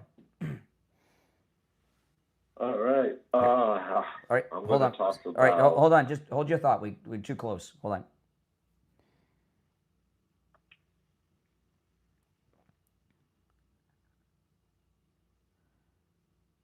All right, it's tax season. We're back, and on the line Jamie LeeZep from Swift Tax. Jamie, welcome. Hey, how you doing, Brian? All right. Good morning, everybody. Oh, boy. Well, it's tax season. What do you have for us today, Jamie? Well, I wanted to touch on a few things, one of them being no tax on tips. Now, this was talked about for a long time, and when this bill was passed, they put it into motion, and basically it means that if you're a server and if you're in the tip economy, prior, they would not take out the federal income tax on your tips, and at the end, it would be reported on your W-2, and basically you would owe money back as if you were a 1099 on a W-2. And a lot of servers ran into this problem, and they were very confused on how, what's the solution? The solution is that Trump changed the law, so now you don't have to pay taxes on that. That's an amazing thing. It's a major raise that people are getting. And, back in the old days, taxes or tips were all done in cash, but nobody carries cash anymore. And, so the tips are all electronically done, and people have been paying a lot of taxes on those over the years. So in the past, they were cash, so they wouldn't have an opportunity to even get a chance to tax them. Now, 90% of tips are on the credit card, so it's going to show up on your statement. The other thing that's new is no tax up to a ceiling on overtime. Oh, that's huge. So there is a problem, and anyone that's listening who has a lot of overtime is probably understands this problem, that you go over a certain amount of hours per week for overtime, and depending on how much money you make or made that week, you could get bumped up into the next tax bracket. So just picture this, Brian. You have a check, and just for numbers' sake, you make $1,000. Next week, you make overtime. You should have netted $2,000, or because you jumped up into a tax bracket that's higher, you're now only making $1,400 extra dollars, or $1,400 total on your next check. So you worked $1,000 worth in hours, but you only got an extra $400, and that's sickening. It's crazy. Yeah, people are like, why did I even waste my time doing the overtime hours when I'm getting docked? You should be rewarded for hard work. You shouldn't be penalized for hard work. And there's so many people, as an example, police officers who work a lot of overtime, and now that there's no taxes on that up to a ceiling, that's a big bump in your pay. These are just a couple of things in the big beautiful bill. The entire tax code has changed, and Jamie LeeZep at Swift Tax, as you can hear, knows the big beautiful bill and the new tax code inside and out and backwards and forwards and everywhere in between. What you don't want to do as a person filing their taxes is go to someone who has no idea the changes, because their system is not going to recognize the changes and not going to apply them to your specific situation. That's correct. And that goes for doing TurboTax, H&R Block, or those people at the checkout lines at Walmart. It's crazy, crazy. And remember, Jamie LeeZep at Swift Tax, his rates, his fees are incredibly reasonable, but tax preparation is 100% tax deductible. So that's true. That's good. Listen, give Jamie LeeZep at Swift Tax a call. He's located right here in South Florida, but no matter where you're located in the United States, he can help you not just with your federal taxes, but your local state taxes, your city taxes. If you're a business owner, he can help you with your business taxes and your payroll taxes and all of that as well. This number rings directly to Jamie LeeZep, so you can call or text 954-773-1587. 954-773-1587. That's 954-773-1587. All right, Jamie LeeZep, good to talk to you. We'll talk soon. Nice talking to you, Brian. Bye. All right, take care. All right, we're back. All right, Steve Kane, you back with us? Yes, I am. Okay. So I just got a text from a friend of mine who's about the helicopters, and he said I was going to text. Yeah. I was going to text you last night at 6:35. The helicopters, they were flying over my house in formation. 3 military shaking my house up, and that was when they were going back to Palm Beach. They must have been heading to Homestead. There were 2 different formations, and they came just a few minutes apart in perfect formation down to Homestead and back to the Palm Beach airport. And that is, and the president's been coming here, Steve, for years, okay? We're in his second term, and it's non-consecutive. I've never seen this happen before, and I follow, believe me, because I love living so close to the president. I follow this very closely. I've never seen it like this happen ever before. Well, there's nothing hard to believe about it. I mean, obviously, it is sometimes it is what it is.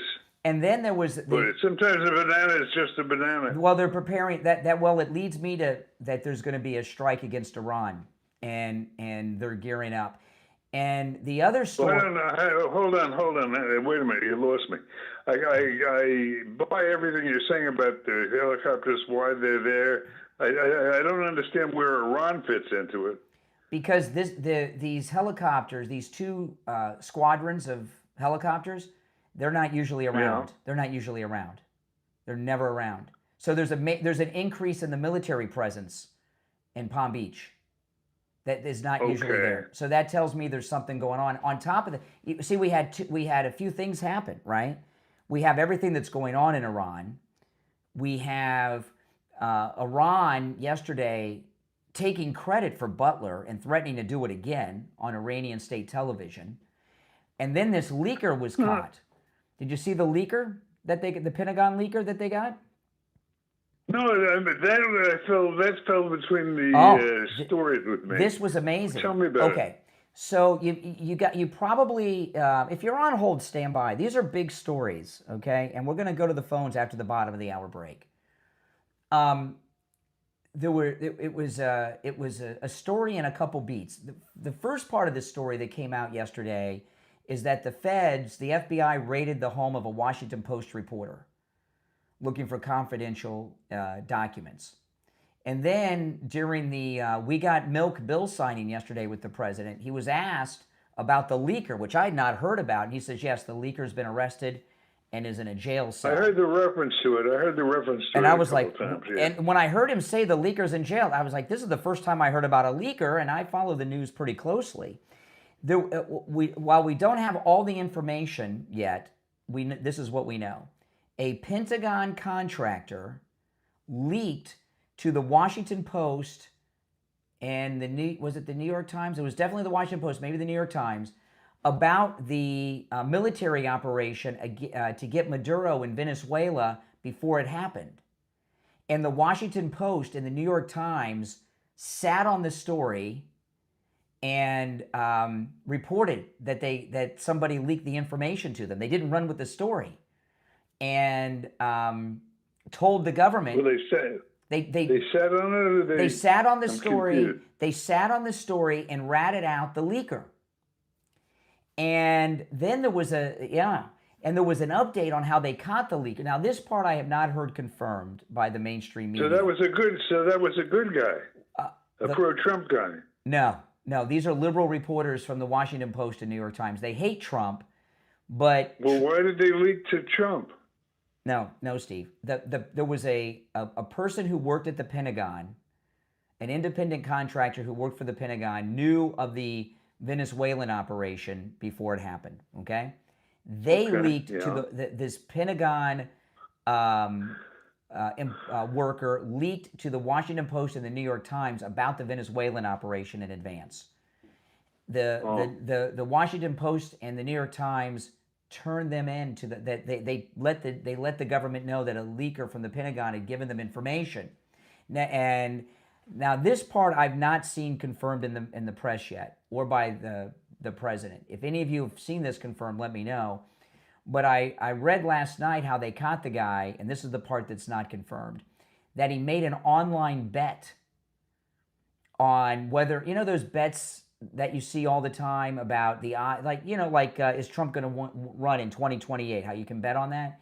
He made a sizable online bet that he won, it was a six-figure windfall on the U.S. going into Venezuela and arresting Maduro, and it was reported now this is the part that hasn't been confirmed, but they're saying that bet is how they found him, how they tracked down who it was, but they arrested him and he's in jail, the leaker, and I've never in my life heard of an incident where the Washington Post cooperated with the feds, because the Pentagon Papers story with Daniel Ellsberg, that was the Washington Post. And they love to get classified information and report it. I've never known of them not reporting. That's a big story. That's a big story. It's a big story that they sat on it and told the government that the leaker. To me, that's the story. I mean, they went back in undercover afterwards because they haven't released the name of the leaker even now, a couple of days after the fact. And the raid on the Washington Post reporter's house, I don't know if that was a real raid or to just try to keep the credibility of confidentiality with sources with the newspaper. I don't know. But if you're not familiar with the Pentagon Papers story and Daniel Ellsberg, we're not going to go through it now, but look it up online. The Washington Post was given all these classified Pentagon documents by Daniel Ellsberg, and they ran with the story. And the Supreme Court ruled that while it is illegal to be a leaker of classified information, as reporters, you're allowed to get classified information and publicize it. You're not breaking the law. So there's a long history of the Washington Post, New York Times, and other publications leaking classified information. For those who were not around at the time, that's the Daniel Ellsberg tape. Yes, the Daniel Ellsberg stuff. It goes back to the Nixon Watergate tape. Yeah, the Pentagon Papers is what you want to search if you look it up online. And I give for the Washington Post not to report a classified thing like that is unheard of. During the ground war in Afghanistan, when we first went in the December after 9/11, they reported on classified information that got a lot of Americans killed throughout the entire Iraq war. Remember the IEDs that they were using on the Humvees? Yes. And you know, these wounded warriors, a lot of them, they're wounded because of that. It was they didn't have armor underneath, right? And I remember that. I remember that well. And it was one of the big newspapers got that classified information and ran with the story and told the enemy that the Humvees in Iraq and Afghanistan didn't have armor underneath, and then the IEDs started blowing up underneath them. So for the Washington Post to have a classified story about something involving the military, sit on the story, not report it, and let the MAGA government know is the bigger story of the whole thing. I'm very curious as to how that happened. All right, if you're on hold, stand by. We'll take our break and be back. Hold on, Steve. We'll be back shortly. Hold on.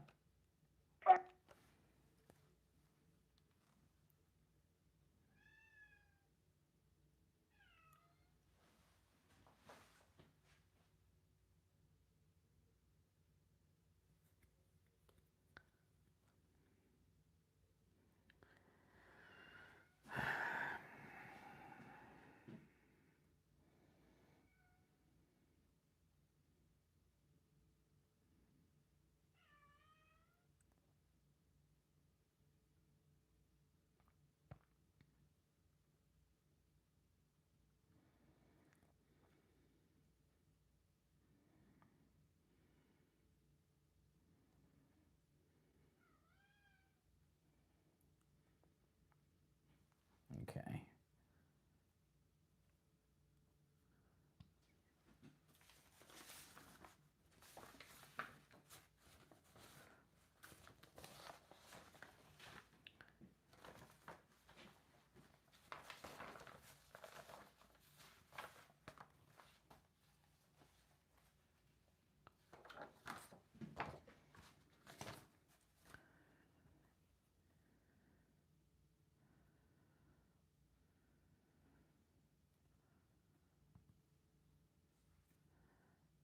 All right, Steve, you there?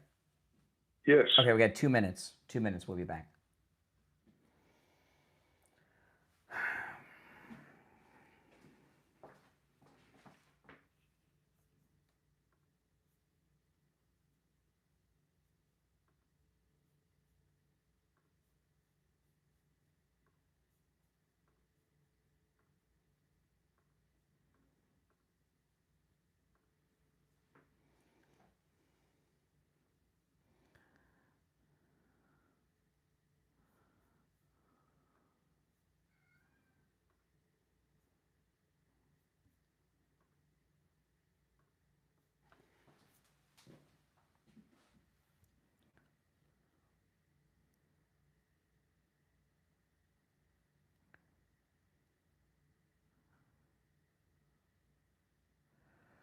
Oh, my goodness.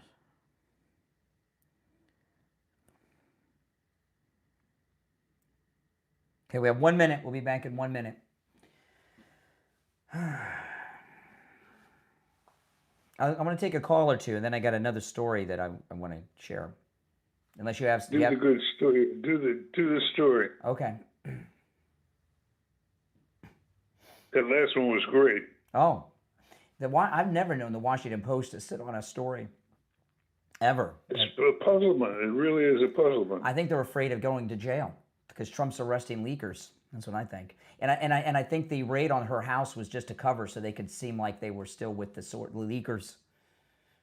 I don't think it was a real raid. All right, 20 seconds.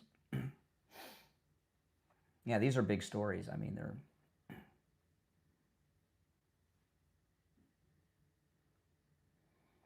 I didn't see anything in the Post today, but I didn't. Slow down.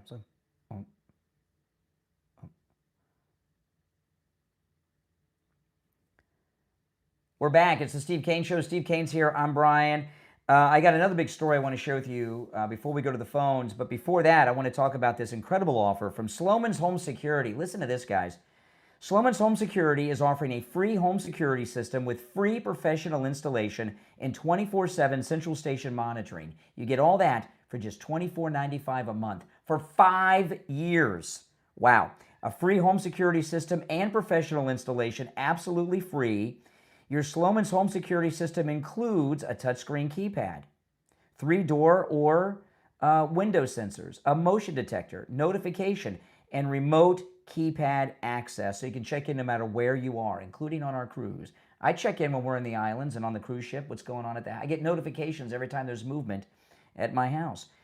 Give them a call and take advantage of this right now, no matter where you're located. 833-283-5050. 833-283-5050. Okay, there's another big story out of Minneapolis. You may have seen this, Steve. This is scary. These, what do they call them? Housewives, mothers, just regular people that are just fed up with ICE taken to the streets of Minneapolis. Minneapolis protesters successfully broke into and opened a weapons locker in a federal vehicle and stole a rifle and ammunition last night. So they broke into a federal vehicle's weapons locker, stole a rifle and ammo. These peaceful protesters in Minneapolis, Steve, they've taken it to a whole new level. What are these peaceful protesters going to do with a rifle and ammo? I guess we'll find out. I hope not. I hope they get arrested with the rifle and the ammo. My goodness. These are the gun control people, I thought. Yeah, right. All right, let's take some calls. You're on the air. What's your name? Where are you calling from?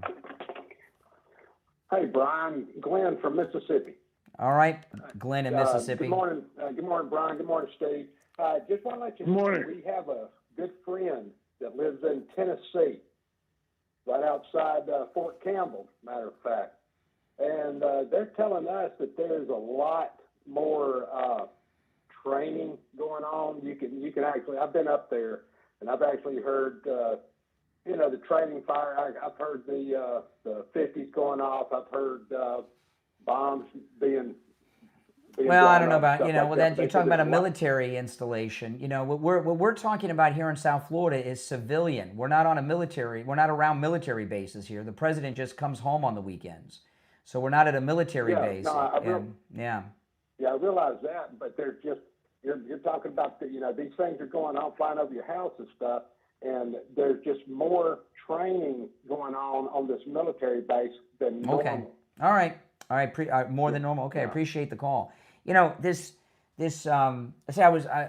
was saving this Washington Post story for you because I know you remember the Pentagon Papers. Oh yes. I don't think people understand the significance of it that aren't familiar with the Pentagon Papers, but for the Washington Post to have classified information about an administration they hate, the Trump administration, and sit on it and turn in the leaker is unheard of. If you would have told me that story before it was reported and happened, I would have told you that will never happen, that is impossible. The Washington Post would never do that. So the question is, why? Why do you think they sat on the story and turned in the leaker? You know, and I was telling you during the break, Steve, I think this raid on the reporter's house was not a real raid. I think it was to try to preserve the integrity of the Washington Post reporting, that they don't turn in sources. And this story... Well, there's a whole lot going on, but, you know, you can tell by the situation. I mean, it's very scary. Iran is hanging out there. I don't know how the hell that's going to resolve itself. I don't even have any theories. Well, with the Washington Post, the president, they have been talking, and Pete Hegseth, about arresting and prosecuting leakers. So I don't know, but that is, I bet you there's not another reason. Maybe with a Democrat president, but not with a Republican, especially this one. All right, let's take some more calls. The number is 888-465-2631. All right, you're on the air. What's your name? Where are you calling from? Charles and Stewart. How's it going, Brian? Hey, Charles and Stewart. Hey, going well. Hey, well, that one caller, he was talking about people being taken off the streets and stuff. And, you know, I just noticed, well, I noticed this a long time. You know, when all else fails, you know, they always play the race card, okay? Yes. Now, you know, it's just even stuff that isn't racist, they're saying it's racist. They're looking under, you know, floorboards saying it's racist. I just want to drop this off real quick. Have you ever heard the saying, when the debate is lost, slander becomes the tool of the loser? Yeah. Have you ever heard that? Yeah. Oh, you have heard it? Yeah. Variations of it. Okay. I'm not saying nothing new then. Well, no, to a lot of people Anyway. you are. You know, Steve and I obsess over this stuff, so we've heard it all. But most people haven't. Oh, okay. You know, whenever you hear a liberal play the race card, mention Epstein, January 6th, that's a surrender. They got nothing to go. That's one of the most. That's one of the most interesting parts of this new revolution. For the first time, and that's what's got the liberals crazy. For the first time, the race card's not working. No, and it's always worked. They've always pulled it out. You know why? And they throw it out. Yeah, because I think why? The blacks are MAGA. The blacks are MAGA, and so are the Hispanics. All the black and brown people are with us, the ones that are here legally. Yeah. Well, you know what? And that helicopter, I think, is that, do they call those gunships? I can't. You know, it was a very cloudy, dark. You know, it was kind of dark. I couldn't tell if they were gunships or not. I didn't see the, you know, but they were low, and there were 2 squadrons in formation. And they flew down there, and they came back not long after. I mean, they came back quick. So they picked something up. I don't know if it was equipment or personnel. I don't know. Well, I got one more thing real quick. Like you take Thomas Jefferson, who was a great man, right? So, okay, he owned slaves. Okay, so because he owned slaves, all the great things he did are erased. Is that it? You know what I mean? That's what they want to say. Yeah. Yeah, and you can't. Well, you know what they do. You cannot compare today to the 18th century. That's what they keep doing. Mm-hmm. So I just thought I'd drop the. Thank you so much. Well, you know what you're talking about is relevant because of Tim Walz and his State of the State speech last night when he was inciting violence on the streets of Minnesota, was playing the race card and said that ICE agents are going door to door looking for black and brown people and just hauling them out of their house because they're black or brown, which is just total nonsense. Of course it's nonsense. He's so afraid of being arrested in the middle of the night. I'm telling you, he's sleeping. He knows better than anybody what they got him for. You know he's sleeping fully clothed. I bet he sleeps fully clothed with socks and shoes on. Thank you for taking my call. It's not going to help. All right. No, well, he doesn't want to get arrested in his underwear, Steve. He doesn't want to be pulled out in a T-shirt and underwear like Khalid Sheikh Mohammed. Okay, he wants to be dressed. All right. Oh my goodness, it's Gold Report time. I'm going to put you and everyone on hold. We'll be back.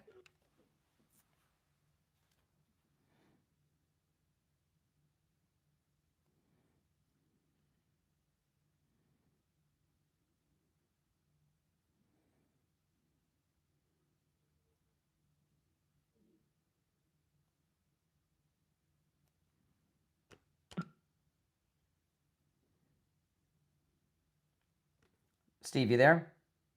Yes, I am. Okay, hold on. I got to call William. Hold on.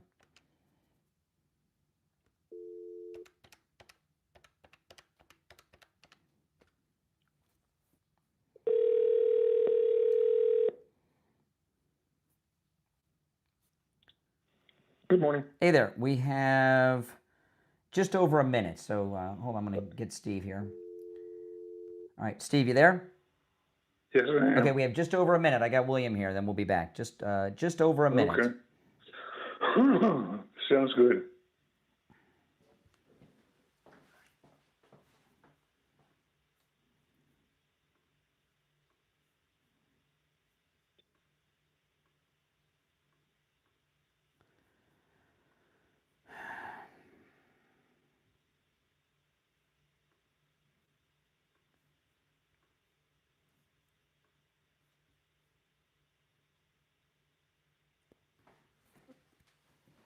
All right, 30 seconds.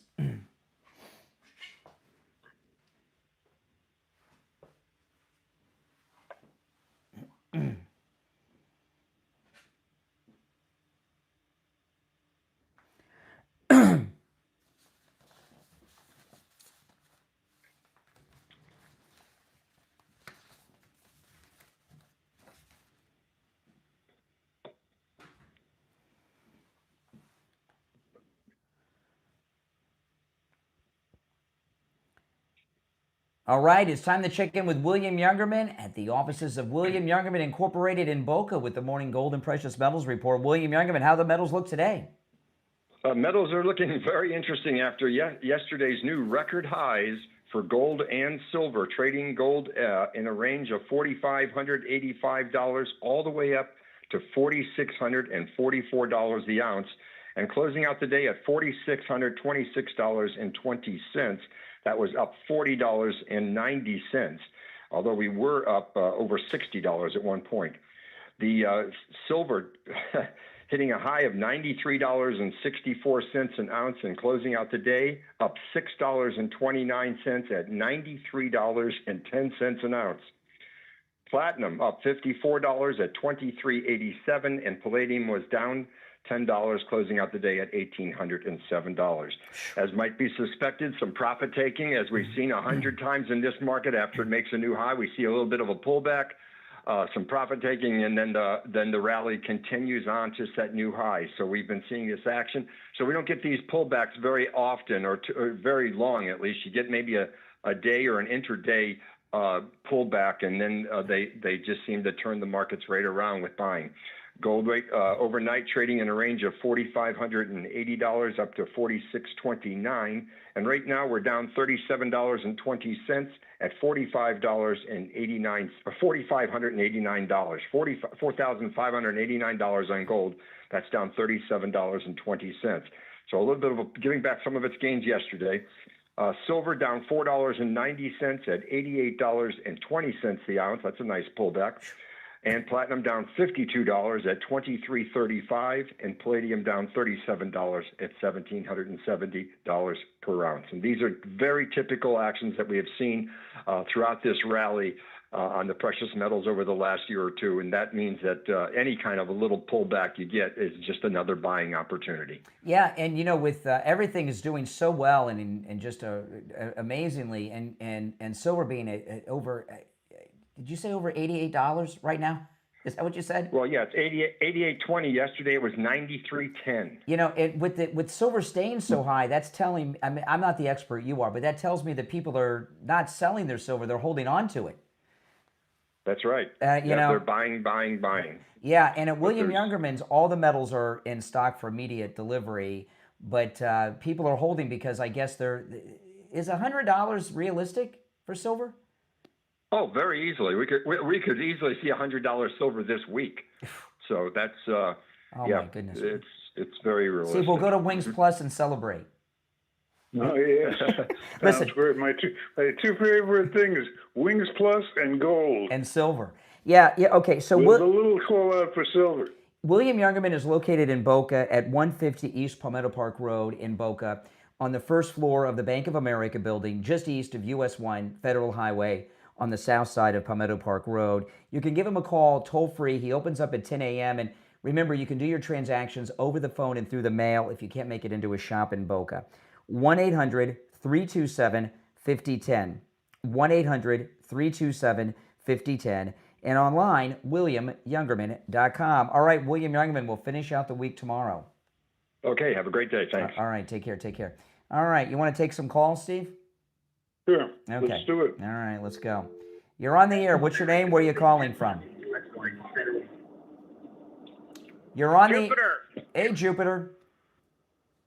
Yeah, I get a kick out of all these guys about targeting individuals. When you're in, especially a place like Minnesota, and you're looking for illegals, are you going to look for the blonde-haired, blue-eyed guy in a Beamer, or are you going to go look at Home Depot when they're all huddled over and brown people? I'm sorry, but that's what they are.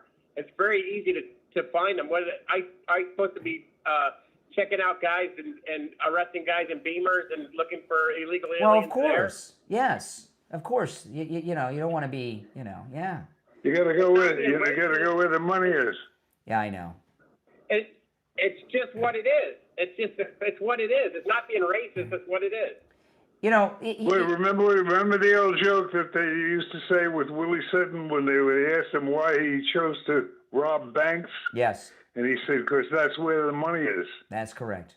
All right, caller. Appreciate the call. Hold on, Steve. Our phones are ringing off the hook. All right, you with me, Steve?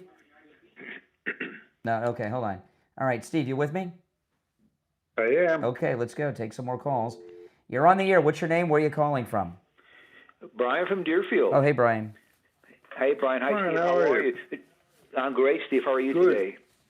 You know, two fascinating stories, because what we can read into them.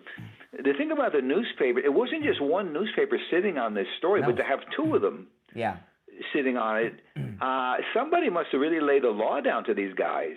They would never sit on this, even in the competition with another newspaper. And to undermine the president. They hate Trump. Oh, yeah.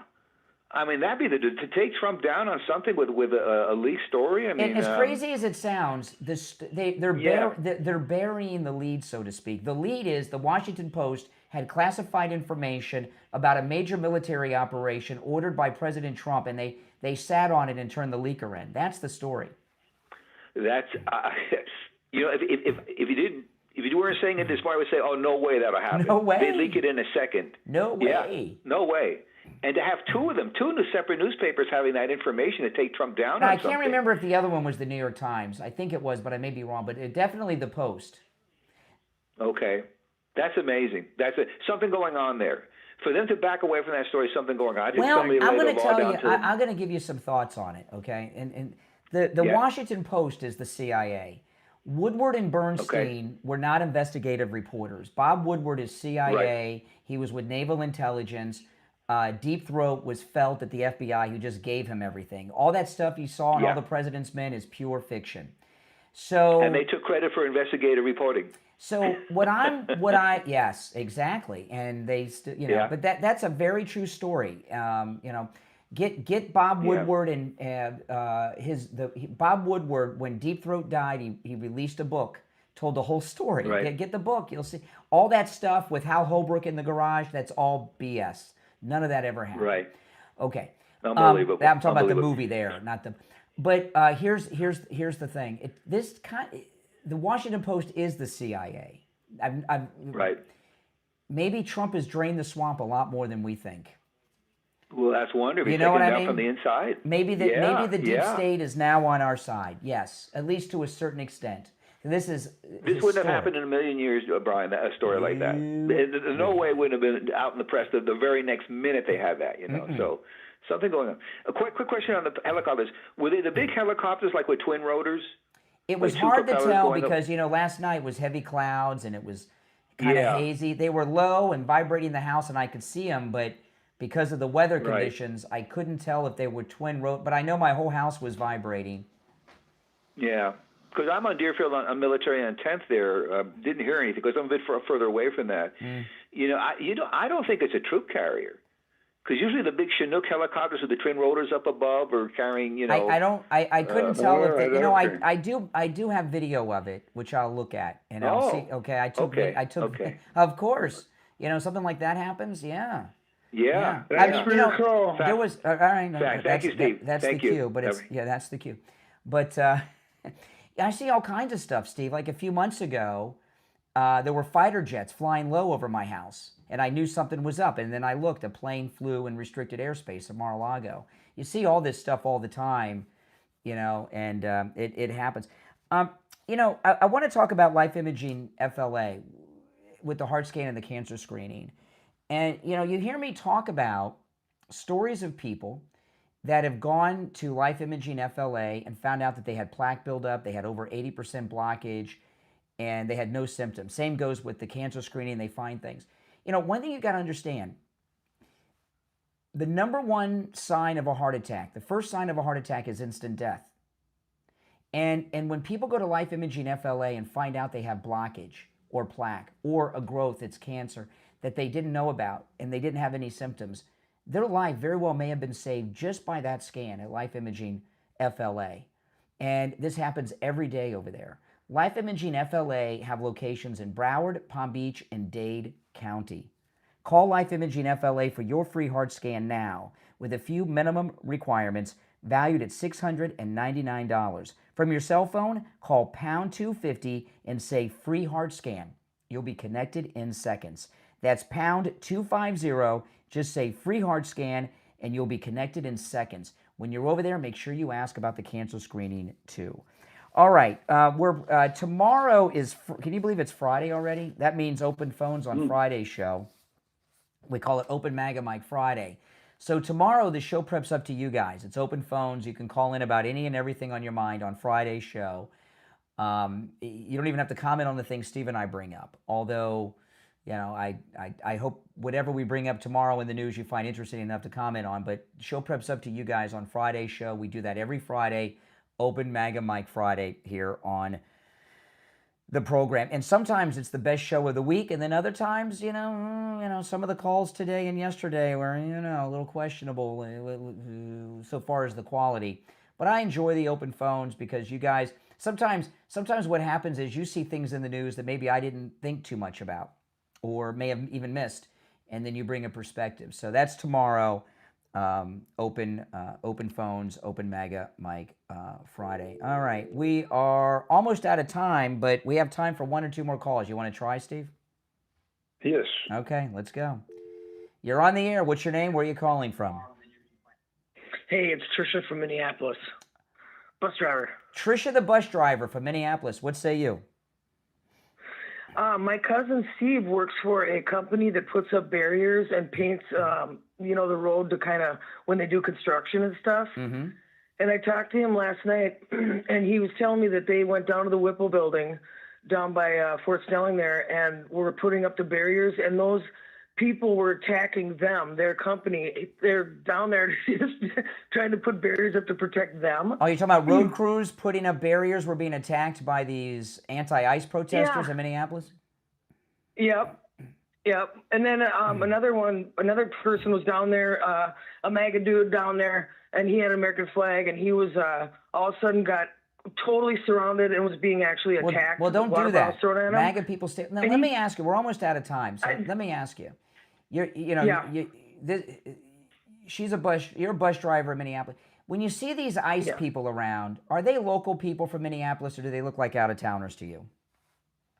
They're out of town. Yeah. But no, what I was going to tell you was so pivotal is that they called 911 to get, for the Minneapolis police to come in or somebody, and they didn't come. They did not come. Oh my goodness. They did not. They said they're not coming down there. So What they the said heck? we're totally being attacked and we're not protected. It's like what's that movie where the you can kill people for 24 hours?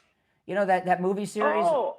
That's what I know exactly what The Purge. The Purge. It's like The Purge going on in Minneapolis. 911 doesn't respond. The Purge 1 and 2. No. The Purge, but in real life in Minneapolis. Oh my goodness.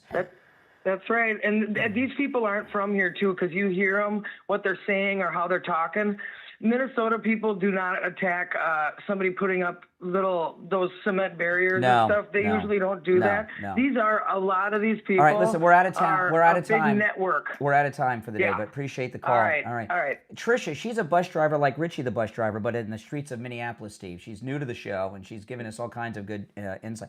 All right, that's it. We are out of time for today. It's the Steve Kane Show. I'm Brian. Steve Kane has been here. We'll see you tomorrow morning at 6 a.m.